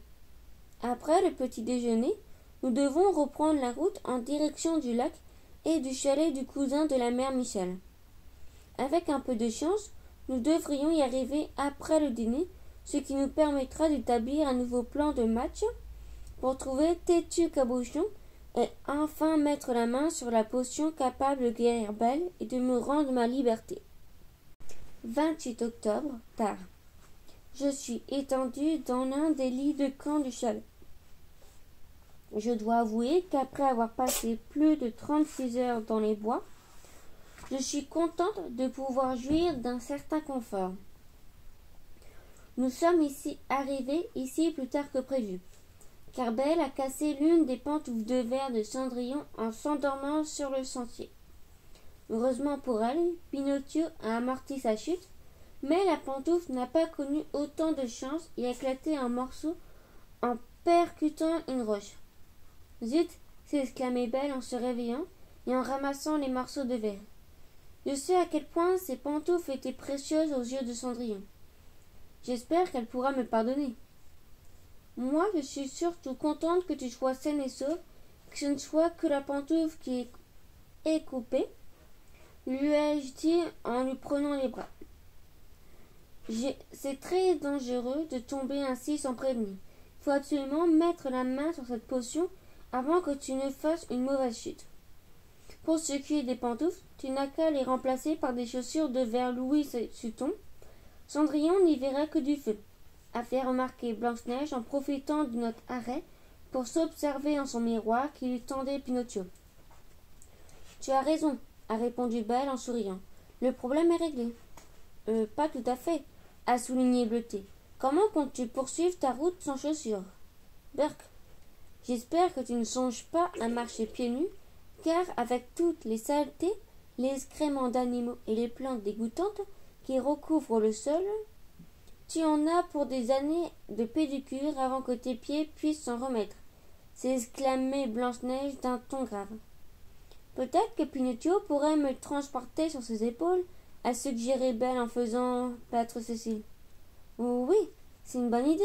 Après tout, il s'est joint à nous uniquement pour se mettre en forme. N'est-ce pas, Pinocchio? A demandé Blanche-Neige d'un air malicieux. Oui, évidemment, a répondu notre ami. On est aussitôt mis à s'allonger. Les filles, ça suffit. Il est hors de question pour que notre pauvre pantin transporte Belle sur ses épaules. Si tu cherches quelque chose à te mettre aux pieds, tu n'as qu'à enfiler les ballerines de Blanche-Neige. Oh que non! Mes ballerines sont constituées d'un doux mélange de laine, de mérino, de cachemire et les motifs sont brodés de fil d'or. Je n'ai pas le genre de mule que l'on enfile pour une randonnée pédestre. C'est à opposer celle-ci. Désolée Blanche-Neige, mais tu es la seule à lui imposer. Pensez à porter une paire de chaussures de rechange. Je me fiche qu'elles soient faites de diamants ou d'or. Belle les enfilera un point, c'est tout. J'en ai assez de m'arrêter à tout bout de champ pour les caprices. Mais, tutut, pas de mais. Tout le monde doit y mettre du sien, si nous voulions atteindre notre but. N'est-ce pas, Pinocchio? Pinocchio s'est mis à rougir, tandis que Belle enfilait ses somptueuses pantoufles sous le regard indigné de son ami. Nous avons continué à marcher jusqu'au petit sentier menant au lac. Le chalet de mon cousin est tout près, s'exclamait la mère Michel en courant à côté d'Azraël. Nous sommes finalement arrivés devant une jolie petite maison peinte en rouge avec une grande véranda qui s'ouvre directement sur le lac. Le chalet compte 2 chambres avec 2 lits superposés chacune. La mère Michel et Azraël se sont installés avec Belle et Blanche-Neige, mais leur cohabitation n'a pas duré plus de 5 minutes. Bas les pattes, le félin. Pas question que tu ailles te rouler sur mes affaires, s'écriait Blanche-Neige. Atchoum, j'ai exclamé Belle. En plus, il fait éternuer mon ami. Ah non, la mère Michel, il n'y a pas moyen de le laisser dehors. Il est hors de question que je laisse errer seul alors qu'une créature poilue et menaçante rôde. Si c'est comme ça, je refuse de partager une chambre avec toi. Non seulement ta boule de poids nous cause des allergies, mais en plus, je sens que ce chat me cause des problèmes de peau. Allez, oust! J'ai changé de place avec la mère Michel avant que la chicane n'éclate davantage. Reine est aussitôt allée fouiner dans les armoires de la cuisine pour voir si elle ne pouvait pas trouver quelque chose à nous mettre sous les dents. Oh, ton cousin est bien gentil, mère Michel. Il nous a laissé une tonne de conserves ainsi qu'une petite note pour nous souhaiter la bienvenue. C'est-elle écriée. Bleuté, la mère Michel et moi sommes allés la rejoindre. Soyez les bienvenus, ma chère cousine et vous toutes ses amies. Faites comme chez vous et servez-vous sans gêne dans les garde-manger. À très bientôt, monsieur. J'espérais que Reine opte pour des pâtes aux tomates ou pour un simple jambon à l'ananas, mais elle est plutôt lancée dans la préparation de tofu rôti au poireau et à l'ail. Je suis allée dans ma chambre pour essayer de lire, mais l'odeur était devenue si insoutenable que j'ai décidé de m'installer dans la véranda. La nuit était déjà tombée et j'ai allumé quelques bougies pour m'éclairer. J'essayais d'en apprendre davantage sur ce têtu cabochon afin de déterminer où il pouvait se cacher et quelle stratégie nous devrions opter pour l'approcher lorsqu'une ombre étrange s'est dessinée sur le sentier menaçant jusqu'à notre chalet. Cela attirait mon regard. Je suis aussitôt allé me réfugier à l'intérieur. Que se passe-t-il? M'a demandé Bleuté. On dirait que tu as vu un fantôme. En fait, c'est peut-être le cas. J'ai vu une ombre sur le sentier. Je crois que quelqu'un rôde autour du chalet. Je vais aller voir, annonçait Pinocchio d'une voix chancelante en s'emparant d'une lampe de torche. Tu es sûr? Lui ai-je demandé. J'ai promis à Geppetto de veiller sur toi et je ne voudrais surtout pas qu'il t'arrive quelque chose. Ne t'en fais pas pour moi, annonçait Pinocchio sur un ton ferme. C'est à mon tour de foncer et de vous prouver que je suis courageux. Nous nous sommes aussitôt blottis les unes contre les autres, près de la fenêtre, pour surveiller ce qui se passait à l'extérieur. J'ai pris soin d'éteindre les lumières et j'ai observé Pinocchio qui avançait sur le sentier. Il tremblait tellement qu'on entendait le claquement de ses membres en bois jusqu'à l'intérieur du chalet. J'ai vu notre ami s'arrêter et se pencher pour ramasser quelque chose qui traînait sur le sol. Il a relevé la tête et a regardé droit devant lui. Il a orienté le vaisseau de sa lampe de poche vers les profondeurs des bois, tout en plissant les yeux, puis il s'est mis à hurler. « Ah! Il y a quelqu'un sur le sentier! À l'aide !» Il s'est précipité vers le chalet, a verrouillé la porte derrière lui, s'est blotti contre nous. « Que se passe-t-il » lui ai-je demandé. « Qu'est-ce que tu as vu ?»« J'ai trouvé ceci par terre, » a-t-il bafouillé en brandissant une autre poignée de poils blancs. Quand j'ai éclairé le sentier, j'ai vu quelqu'un s'enfuir. À quoi ressemblait-il? L'a questionné Bleuté. Crois-tu qu'il s'agissait d'un être humain ou d'un monstre?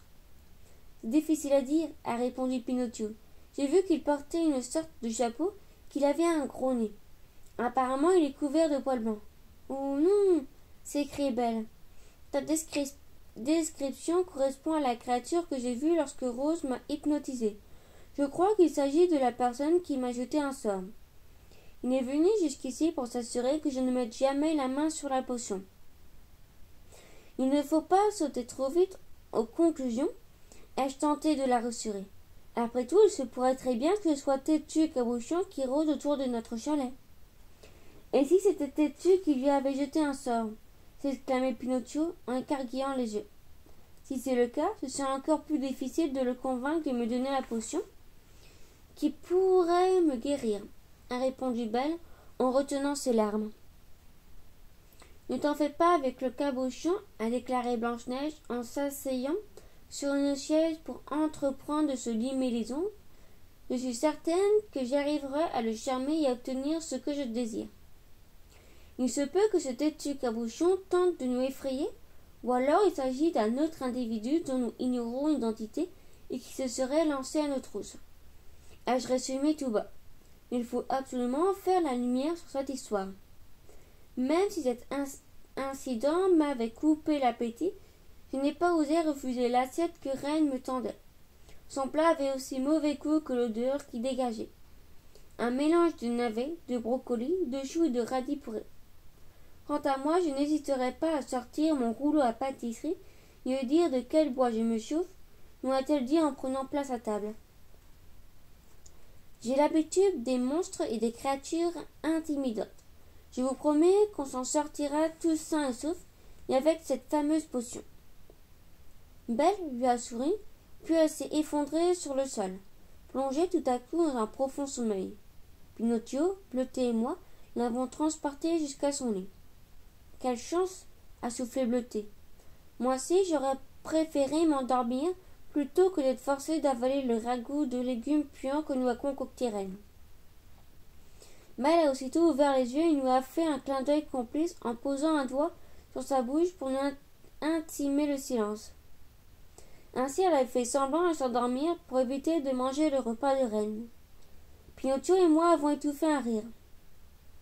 Merci d'avoir eu le courage d'affronter notre ennemi, ai-je dit à Pinocchio, sur un ton reconnaissant et en refermant la porte de la chambre de Belle. Tu as fait preuve d'une grande bravoure. Merci. Il a souri en baissant les yeux. J'espérais justement apprendre à faire preuve de courage lors de cette aventure. Je te remercie de m'en avoir donné l'occasion, Carabosse. J'ai posé une main sur l'épaule de bois de mon ami, puis je suis allé rejoindre les autres pour m'efforcer de terminer mon assiette sans que Reine réalise que chaque bouchée me donnait la nausée. Après le repas, je suis allé m'étendre. Je vais maintenant essayer de dormir afin d'être en pleine forme demain. J'espère que nous serons enfin en mesure de lever le voile sur le mystère entourant le poil blanc, que nous pourrons trouver Têtu Cabochon et mettre la main sur la potion avant qu'il ne soit trop tard. 29 octobre. Ce matin, ce sont les cris stridents de la mère Michel qui m'ont extirpé de mon sommeil. À l'aide! Quelqu'un a volé mon chat! A-t-elle hurlé en sanglotant. Que se passe-t-il? L'a interrogé Reine alors que nous accourions vers la véranda. Azraël a disparu. À mon réveil, il n'était plus à mes côtés. Quand je suis arrivée ici, j'ai remarqué que la porte de la véranda était entr'ouverte. Quelqu'un est entré dans la maison pour le kidnapper. Il faut vite se lancer à sa recherche. Mais qu'est-ce qui fait tout ce vacarme? A bourgonné Blanche-Neige en apparaissant devant nous dans son pyjama de soie rouge. C'est mon chat, s'écria mère Michel en sanglotant. Quelqu'un l'a volé. Ce doit être ce même inconnu qui rôdait sur le sentier hier soir. Au fond, tout ce qu'il voulait, c'était en prendre à mon pauvre Azraël. Quoi? Vous faites tout ce bruit simplement parce que ta boule de poil a disparu? Si tu veux mon avis, je pense que c'est un bon débarras. Il passait son temps à miauler. Comment peux-tu dire une chose pareille? J'ai vu les yeux de la mère Michel se durcir, et je me suis empressée de faire un signe à Blanche-Neige pour l'inviter à s'excuser. Bon, ça va, a-t-elle soupiré. Je ne voulais pas te blesser, mère Michel, mais tu sais qu'entre ton félin et moi, ça n'a jamais été le grand amour. C'est vrai ça. Tu criais sans cesse pour qu'il dégage. Eh bien, à bien y penser, ça ne m'étonnerait pas que ce soit toi qui l'aies laissé s'enfuir, s'exclamait la mère Michel avec un air suspicieux. Tu me connais bien mal, a répondu Blanche-Neige sur la défensive. Je n'oserais jamais toucher à ce sac de puces. Tout à coup, nous avons entendu des craquements à l'arrière du chalet. Quel est ce bruit? A demandé Reine en brandissant sa spatule. C'est peut-être le chat de la mère Michel qui se balade tout près, me suis exclamé avant d'aller vérifier la source du bruit. Mais c'est plutôt Belle qui s'est trouvée étendue sur le sol en train de dormir profondément. Mais qu'est-ce qu'elle fait ici? Pourquoi s'endorment-elles dehors? Je n'en sais rien, a soupiré Reine. Mais n'oubliez pas les conseils de Rose. C'est important d'attendre qu'elle se réveille d'elle-même avant de bombarder de questions. Eh oh, Belle, réveille-toi! S'écriait Blanche-Neige en la secouant. Qu'est-ce que tu fiches ici, couchée parmi les insectes et les saletés? Ce n'est pas un comportement digne d'une princesse. Sans compter que tu portes encore mes ballerines. Il y a hors de question que tu les ruines, comme les souliers de verre de Cendrillon. Non, mais tu pourrais faire attention aux effets personnels des autres, non? Belle nous a regardé d'un air abasourdi. Hein? Où suis-je? s'est-elle interrogée d'un air confus. On vient de te retrouver étendu entre les arbustes qui longeaient le chalet, lui ai-je répondu. Sais-tu comment tu t'es rendu jusqu'ici? Non, je ne me souviens de rien, a s'essoufflé en frottant la tête. C'est de ta faute, Blanche-Neige, a crié Reine d'un ton furieux. Je t'avais prévenu de ne pas la réveiller aussi subitement. À cause de toi, elle ne se souvient de rien. Belle, dis-moi au moins que tu te souviens d'avoir vu mon chat Azraël, lui a dit la mère Michel, désespérée. Non? Pourquoi aurais-je vu ton chat? S'étonnait Belle. Parce que la mère Michel qui a perdu son chat, expliquait Reine. Et qui a crié à la fenêtre à qui le lui rendra, ajoutait Bleutette. Et c'est moi, le je crus, qui lui ai répondu. Allez, la mère Michel, votre chat n'est pas perdu, ai-je complété. Sur l'air tralala, sur l'air du tralala, sur l'air tra, déridera et tralala. Avons-nous fredonné en chœur. Mais elle nous a regardés avec des yeux de merlan frais, tandis que Blanche-Neige se grattait la tête, visiblement de plus en plus confuse. Il me semble avoir déjà entendu cette comptine quelque part, a-t-elle soufflé. Donc, si je comprends bien, ton chat n'est pas perdu, a demandé Belle à la mère Michel. Non, car je crois qu'on me l'a volé. La porte de la véranda était entr'ouverte, et même si mon chat est extrêmement vif d'esprit, je ne crois pas qu'il soit capable de sauter dans les airs et de faire tourner la poignée d'une porte. Oh non, s'exclamait Belle en devenant blême. Ça me revient maintenant. Mère Michel, je crois que c'est moi qui suis responsable de la disparition de ton chat. Ce matin, à l'aube, j'ai encore entendu des ronflements à l'extérieur. Je suis sortie dans la véranda pour en connaître l'origine. Je crois que j'ai oublié de refermer la porte derrière moi. Azraël a dû se faufiler sans que je m'en aperçoive. Je suis désolée. Je te promets de t'aider à le retrouver. Oh non, s'écria Mère Michel en se jetant dans les bras de Pinocchio pour éclater en sanglots. Et si les monstres de la forêt l'attrapaient et le dévoraient avant que nous puissions le retrouver? Je ne me remettrai jamais. Mon pauvre Azraël. Ne t'en fais pas, Mère Michel. Nous allons le retrouver, a tenté de la consoler Pinocchio. Belle, te souviens-tu d'avoir vu quelque chose de suspect à l'extérieur? L'ai-je questionné. Oui, une ombre près du chalet. Un homme de petite taille portant une barbe et une sorte de bonnet. Je confirme que c'est le même individu que j'ai vu sous hypnose. Je me suis avancée sur la pointe des pieds pour le surprendre, mais c'est à ce moment-là que je me suis endormie. Nous avons raccompagné Belle à l'intérieur, et cette dernière s'est empressée de prendre un bain et de se couvrir de plusieurs couches de crème. J'ai, quant à moi, annoncé à mes amis que je partais en expédition afin de trouver Têtu Cabochon. Il ne reste que 2 jours avant la pleine lune, et le temps presse. Nous devons mettre la main sur la potion qui guérira Belle, me permettra de réintégrer le livre de comptes.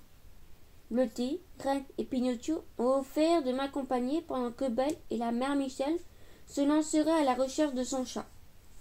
Blanche-Neige devrait monter la garde au chalet, ce qui veut dire qu'elle en profitera pour se reposer et se prélasser au soleil. J'espère que de notre côté, la journée se réveillera fructueuse. 30 octobre avant l'aube. On peut dire que les nuits sont de plus en plus mouvementées. Je dors de moins en moins depuis le début de cette aventure. Après notre longue promenade d'hier, nous nous apprêtions à rentrer bredouille, puisque même si mon livre m'avait indiqué que Têtu Cabochon aimait les endroits sombres et humides, nous ne l'avions pas trouvé nulle part. Pinocchio et Bleuté avaient exploré tous les recoins près du lac, tandis que Reine et moi avons fouillé les grottes et les cachettes secrètes dans le boisé. Ce n'est qu'en revenant vers le chalet que quelque chose a attiré mon attention. Une petite couverture et un oreiller reposaient sur le pain situé à une vingtaine de mètres de notre demeure. « On dirait que quelqu'un a dormi ici, » s'exclamait Reine en s'emparant de l'oreiller. « Il s'agit peut-être de monsieur Cabochon, ça expliquerait pourquoi il ne se trouvait nulle part ailleurs. »« Regardez » s'est écrié Pinocchio en soulevant un poil blanc dans les airs. Je ne sais pas s'il s'agit de Tétu ou d'un autre suspect, mais ce poil est identique à ceux que nous avons trouvés auparavant. J'ai une idée, ai-je murmuré. Le mieux de laisser l'endroit intact et de revenir une fois la nuit tombée. Je pourrais me faufiler jusqu'ici pour surprendre la créature qui dort sous cet arbre et lui demander pourquoi elle nous suit partout. Nous pourrons aussi, enfin, découvrir s'il s'agit de Tétu et Cabochon ou d'un autre individu qui cherche à nous compliquer la tâche. Excellente idée, s'exclamait Bleuté. Pendant ce temps, Pinocchio et moi monterons la carte près de la véranda pour intervenir si tu as des ennuis.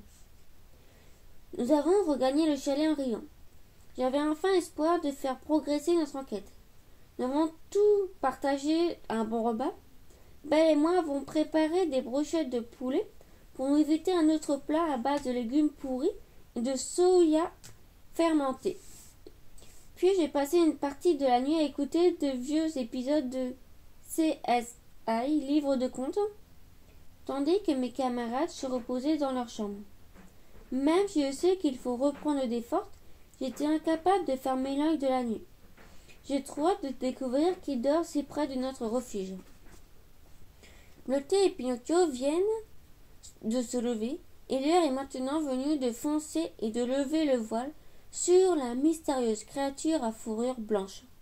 J'espère m'en sortir indemne pour pouvoir relater la fin de cette aventure. 30 octobre plus tard. Pinocchio et Bleuté se sont installés discrètement près de la véranda, tandis que je m'avançais à pas de loup vers l'endroit où nous avions aperçu la couverture et l'oreiller. Il faisait très sombre, mais comme la lune était presque pleine, sa lueur permettait d'éclairer mes pas. J'ai d'abord entendu des ronflements tout près du pin, où l'inconnu s'était à nouveau installé pour dormir. J'ai plisé les yeux pour essayer d'identifier la créature qui dormait profondément. Mais à mon grand désarroi, son visage était complètement caché sous la couverture. Je me suis avancé sur la pointe des pieds jusqu'à ce que seulement quelques centimètres me séparent de lui. J'ai soulevé la couverture très doucement et deux grands yeux noirs ont croisé les miens. « Ah !» me suis écrié en reculant. La créature était réveillée. Bleuté et Pinocchio se sont précipités à mes côtés, tandis que je braquais ma lampe de poche sur le visage de l'inconnu. « Dormeur ?» me suis écrié en apercevant le nain qui s'était redressé sur le pain. « Que fais-tu ici ?»« Je le reconnais, c'est lui !» exclamait Belle en arrivant derrière moi, en compagnie de Blanche-Neige. « C'est Dormeur que j'ai vu lorsque Rose m'a hypnotisé. C'est lui qui m'a jeté un sort pendant que j'étais plongé dans mon profond sommeil. Et ce sont les poils blancs de sa barbe que nous ayons retrouvés un peu partout dans la forêt, » a ajouté Pinocchio. « Dormeur, est-ce vrai ?» l'ai-je interrogé en écarquillant les yeux. « Est-ce toi qui as jeté un sort à Belle ?» Le nain a baissé les yeux, puis s'est lancé dans un récit détaillé. « Oui, c'est moi. Belle dormait déjà depuis plusieurs mois quand j'ai surpris une conversation entre Beau-Prince et son ami Prince Sauveur. Celui-ci disait qu'il était amoureux de la jolie princesse endormie. Il voulait lui donner un baiser pour qu'elle se réveille et qu'il puisse l'épouser. La vérité, c'est que je trouvais ça injuste qu'elle puisse guérir aussi facilement, alors que moi j'étais coincée avec un problème de sommeil depuis ma naissance. Mais je croyais que ce n'était que de la paresse, me suis exclamée. C'est vrai que j'aime dormir, mais pas au point de sommeiller partout où je vais, ni de ronfler à en faire trembler les murs. J'en ai assez de m'endormir un peu partout. Je me suis dit que si Belle souffrait de la même maladie que moi, elle pourrait m'aider à trouver un remède, et puis nous guérir. C'est pour cette raison que j'ai volé le grimoire de l'une des fées marraines et que je lui ai jeté un sort. Je réalise que j'ai eu tort, je m'excuse d'avoir causé autant d'ennuis Belle. Belle s'est approchée de Dormeur et elle lui a pris la main en souriant. Les fées m'ont transmis le don de pardonner à ceux qui commettent des erreurs. Je sais que tu cherchais simplement à ce que je te vienne en aide. Tu n'as tout simplement pas réfléchi aux conséquences de ton mauvais sort. Alors je te pardonne. Merci, Belle. Je ne m'attendais pas à ce que tu me comprennes autant. Je suis si émue par ta bonté et ton sourire. Tu sais, Dormeur, nul n'a plus besoin d'un sourire que celui qui n'en a plus à offrir. Et le sourire que tu envoies revient vers toi, ajoutait Bleuté. Un sourire ne coûte rien, mais il rapporte beaucoup. Il enchérit celui qui le reçoit sans appauvrir celui qui le donne. Ai-je renchéri en me rappelant les sages paroles des fées marraines. Dormeur nous a regardés sans comprendre. Encore un cauchemar, a soufflé Blanche-Neige en se massant le front. Ce que je veux dire, c'est qu'un ami, c'est un être qui ne doute jamais de vous et qui ne vous demande rien et qui est prêt à tout vous donner. C'est un cœur large qui oublie et qui pardonne. Un ami, c'est une perle au fond des mers, ajoutait Belle. Dormeur a essuyé une larme. Alors, tu es une vraie amie? Oui, et moi je suis aussi contente de pouvoir compter sur un ami tel que toi qui comprend mon problème. J'espère que tu pourras m'aider à mettre la main sur la potion qui pourra nous guérir. Dormeur et Belle ont échangé un regard avant d'éclater en sanglots. Bon, ça suffit les larmes, a intervenu Blanche-Neige. C'est très touchant votre réconciliation, mais nous ne sommes pas plus avancés dans la quête de la potion. Et je vous répète qu'on doit faire vite. Le grand bal des couples heureux approche à grands pas. Je dois vite rentrer chez moi. J'ai des retouches à faire à ma robe et je veux préparer cette recette de crème à base de choux que m'a envoyée Cendrillon pour avoir le teint éclatant lors de cette soirée. Je ne voudrais pas non plus que Beauprince soit déprimé s'il rentre de son voyage de pêche avant moi. Le problème, c'est qu'il ne supporte pas d'être à la maison sans pouvoir contempler mon superbe visage. C'est autre chose pour cette... C'est entre autres pour cette raison que j'ai mis mes portraits aux 4 coins du château. Je me suis dit qu'ainsi il pourrait m'admirer à tout moment. Mais comme il n'est pas très futé, il lui arrive parfois de se tromper et de passer sa soirée en présence d'une statue de pierre ou d'une sculpture en cire plutôt que d'être avec moi. Un ange a passé. C'est très intéressant, Blanche-Neige, mais pour en revenir à la potion, c'est vrai que nous ne sommes pas très avancés. Nous savons qu'une créature appelée Tortue-Cabochon l'en a à sa possession, mais nous n'avons aucune idée de l'endroit où elle se trouve. Je sais où étais-tu, s'exclamait Dormeur. J'ai fait sa rencontre hier en me baladant dans les environs. Il habite dans une grotte située à l'arrière d'une chute de la rivière Claire de la Lune. Quand je l'ai vu, il caressait un petit chat qui appelait affectueusement mon précieux. Oh, je dois être le chat de la mère Michel, a commenté Bleuté. Il faut vite aller à sa rencontre. Le soleil commence à se lever. Il ne reste plus que quelques heures avant l'arrivée de la pleine lune.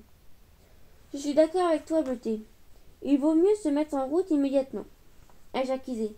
Mais je crois qu'il est préférable d'y aller en petit nombre. Je crains que M. Cabochon ne réagisse pas très bien en apercevant, lui, inconnu, se pointer devant chez lui. Je propose qu'on laisse la mère Michel et Reine dormir. Si cela ne vous dérange pas, j'aimerais bien rester au chalet, moi aussi. Ça ne me dit pas trop d'affronter un monstre trop pu, c'est excuser Blanche-Neige. J'ai beaucoup de sommeil à rattraper si je veux avoir un teint immaculé pour le bal. D'accord, Blanche-Neige. Pinocchio, Reine et la mère Michel, vous resterez ici, tandis que Bleuté, Belle, Dormeur et moi irons à la recherche de Têtu et Cabochon. Ai-je conclu? Soyez prudents, mes amis, nous a recommandé Pinocchio en tremblotant. Nous avons dit au revoir à nos amis, puis nous nous sommes mis en route. Après plusieurs heures de marche, nous avons finalement atteint la cascade de la rivière Claire de la Lune. Le courant était assez fort. Je voyais difficilement comment nous pourrions nous faufiler jusqu'à la grotte de Têtu Cabochon. Quand j'ai rencontré M. Cabochon, il était assis sur ce rocher. et caresser le chat de la mère Michel, a expliqué Dormeur. Comme je ne vois nulle part, j'ai déduit qu'il doit s'être réfugié en sa grotte. Comment faire pour le rejoindre? J'ai une idée, nous a dit Belle. Nous pouvons trouver un grand morceau de bois, le déposer dans l'eau pour nous rendre jusqu'à l'arrière de la chute et ainsi atteindre son repère. C'est une très bonne idée, l'ai-je félicité. Mes amis et moi avons trouvé une grosse souche dans le boisé près de la rivière. Dormeur l'a soulevée dans les airs sans difficulté. Tu es très fort, ai-je remarqué impressionné. À force de travailler dans la mine, les autres nains et moi avons fortifié nos muscles, m'a-t-il répondu en faisant tomber ses biceps. Et si on chantait une cantique pour nous encourager à travailler? Suivez mon rythme. On transporte le bois. Tic-tac, tic-tac, tic-tac. Près de la rivière claire de la lune, on force tic-tac, tic-tac, tic-tac, jusqu'à la rivière claire de la lune. Et oh, on transporte un boulot. La la la la la la la la la la. Et oh, un gros morceau de boulot. Nous avons chanté en chœur, tout en nous déhanchant sur la rive. Et ça suffit ce vacarme, s'écriait une créature surgissant de derrière la cascade. C'était Tigabouchon, ai-je murmuré. Apparemment, nous n'avions qu'à chanter pour le faire sortir de sa cachette. Bonjour mon ami, c'est moi, Dormeur. On s'est croisés hier alors que tu es en train de caresser ton chat. Mon précieux, hurlait Tétu en tenant Azraël dans ses bras. Miaou, s'écriait le chat d'un ton horrifié. Rendez-moi mon chat, aussitôt crié la mère Michel en apparaissant derrière nous. Que fais-tu ici? Lui ai-je demandé alors. Quand Blanche-Neige et Pinocchio m'ont raconté ce qui s'était passé cette nuit et qu'ils m'ont avoué que ce monstre crépuleux s'était emparé de mon cher Azraël, je me suis lancé à votre trousse pour vous aider à le récupérer. En fait, nous sommes plutôt ici pour mettre la main sur la potion, lui a répondu Dormeur. Ce pauvre monstre aime tant son chat, nous pourrions peut-être le lui laisser. Mais c'est son chat. Mais ce n'est pas son chat, c'est mon chat. Mon précieux, mon trésor, a poursuivi Tétu Cabochon en s'enfonçant vers nous. Ça suffit, l'ermite. Ce n'est ni votre précieux, ni votre trésor, c'est mon Azraël. C'est insurgé la mère Michel. Bon. Il y a certainement moyen de s'arranger, a dit Dormeur en s'avançant vers la créature. Écoutez, monsieur Cabochon, nous sommes surtout ici parce que mon ami et moi souffrons d'un grave problème de sommeil. Comme vous êtes le seul à posséder le remède pour nous guérir, nous espérions que vous ayez l'obligeance de nous l'offrir. Tu parles de la fiole? A fait Tétu en brandissant un flocon contenant un liquide violet. Oui, c'est ça, la fiole. Pourriez-vous nous la donner, s'il vous plaît? Et je veux aussi que vous me rendiez mon chat, ajoutait la mère Michel. Miaou. Tétu ne vous donnera la fiole que s'il peut garder le chat, a répondu la créature en fronçant les sourcils. Mais monsieur Cabochon, mon ami est très attaché à son félin. En fait, il l'accompagne partout où elle va. Ai-je commencé? Pas de fiole sans le chat, a répété la créature entêtée. Boum. Je me suis retournée et j'ai aperçu Belle qui s'était endormie sur un rocher. Ses bras flottaient sur l'eau et son corps menaçait d'être emporté par le courant à tout moment. Il faut faire vite. Belle est en danger, hurlait Pinocchio en sautant de pierre en pierre pour venir en aide à notre ami. Très bien, donne-nous la fiole, sa capuce, s'est agacée la mère Michel en retenant ses larmes. Tu peux garder le chat. Tétu m'a tendu la fiole que j'ai aussitôt lancée à Pinocchio. Celui-ci s'est empressé de se rendre jusqu'à Belle avant qu'elle ne soit emportée par le torrent. Il a versé quelques gouttes de potion dans la bouche de Belle. Elle s'est réveillée instantanément. À l'aide! A-t-elle rugi en réalisant que son corps flottait à demi dans l'eau. Pinocchio a tiré de toutes ses forces pour la ramener sur le rocher. Mais ses membres en bois étaient trop frêles pour la secourir. Tiens bon, j'arrive, s'exclamait Dormeur en plongeant. Il a aussitôt agrippé Belle d'une main et l'a ramenée sur le rivage en 2 temps 3 mouvements. Merci de m'avoir secouru, dormeur. À présent, bois un peu cette potion, tu l'as grandement méritée. Dormeur a versé quelques gouttes dans sa bouche. Je n'ai plus sommeil pour la première fois depuis ma naissance, a-t-il remarqué joyeusement. Miaou! Au secours! Je me suis retournée vers la rivière. La mère Michel était en train de se chamailler avec Têtu pour récupérer mon chat. C'est mon chat! Non, c'est mon précieux! Miaou! Le chat s'est mis à se débattre dans les bras de Têtu. Après s'être défait de l'étreinte de la créature, il a bondi dans les airs et atterri directement dans l'eau. Azraël! Il est à l'eau! Il ne sait pas nager! Aidez-le, je vous en supplie! S'énervait la mère Michel. J'ai aussitôt plongé dans la rivière pour récupérer le chat. J'ai réussi à l'atteindre et à le déposer sur une pierre, dont la surface était si lisse et si glissante que je n'ai pu m'y agripper pour sortir de l'eau. Je me suis accroché à une branche pour éviter de me laisser emporter par le courant, mais les forces me manquaient. J'ai entendu les cris de mes amis, les miaulements du chat, puis tout est devenu noir. Lorsque je me suis réveillée, un bel homme que je ne connaissais pas était penché au-dessus de moi. C'est bon, elle respire, a-t-il annoncé à mes amis. J'ai regardé autour de moi et j'ai réalisé que j'étais étendue sur le bord de la rivière. Bleuté, la mère Michel, Belle et Dormeur me regardaient en souriant, tandis que Azraël ronronnait dans les bras de sa maîtresse. Que s'est-il passé? Qui êtes-vous? Ai-je demandé au bel inconnu. Je m'appelle Marcel, je suis le cousin de la mère Michel. Quand je suis arrivé au chalet tout à l'heure, vos amis m'ont dit que vous étiez parti à la recherche de Têtu Cabochon, près de la rivière. Elle se faisait du souci pour vous. Je me suis donc empressé de me rendre jusqu'ici pour vous venir en aide. À mon arrivée, vous étiez en train de vous noyer. Je vous ai sorti de l'eau et je vous ai fait le bouche à bouche pour vous réanimer. Vous vous appelez vraiment Marcel? Ai-je interrogé d'un air abasourdi. Oui, a-t-elle répondu en caressant ma joue. Vous êtes bûcheron? Oui. Vous m'avez vraiment fait la bouche à bouche pour me sauver la vie. Oui, a-t-il admis en rougissant. Alors vous êtes mon prince charmant, ai-je murmuré en retenant mes larmes. Oui, a-t-il soufflé à son tour en me regardant tendrement. Mes amis m'ont aidé à me redresser. Nous sommes enfin tranquillement rentrés jusqu'au chalet de Marcel.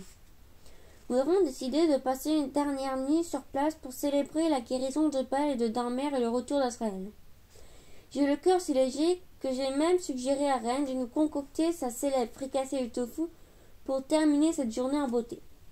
Maintenant que Marcel y a méconnu, plus rien ne m'effraie, pas même les petits plats de Reine. Une fée et un bûcheron, on aura tout vu, a murmuré Blanche-Neige en levant les yeux au ciel. Un vrai conte de fées. Novembre. 10 novembre.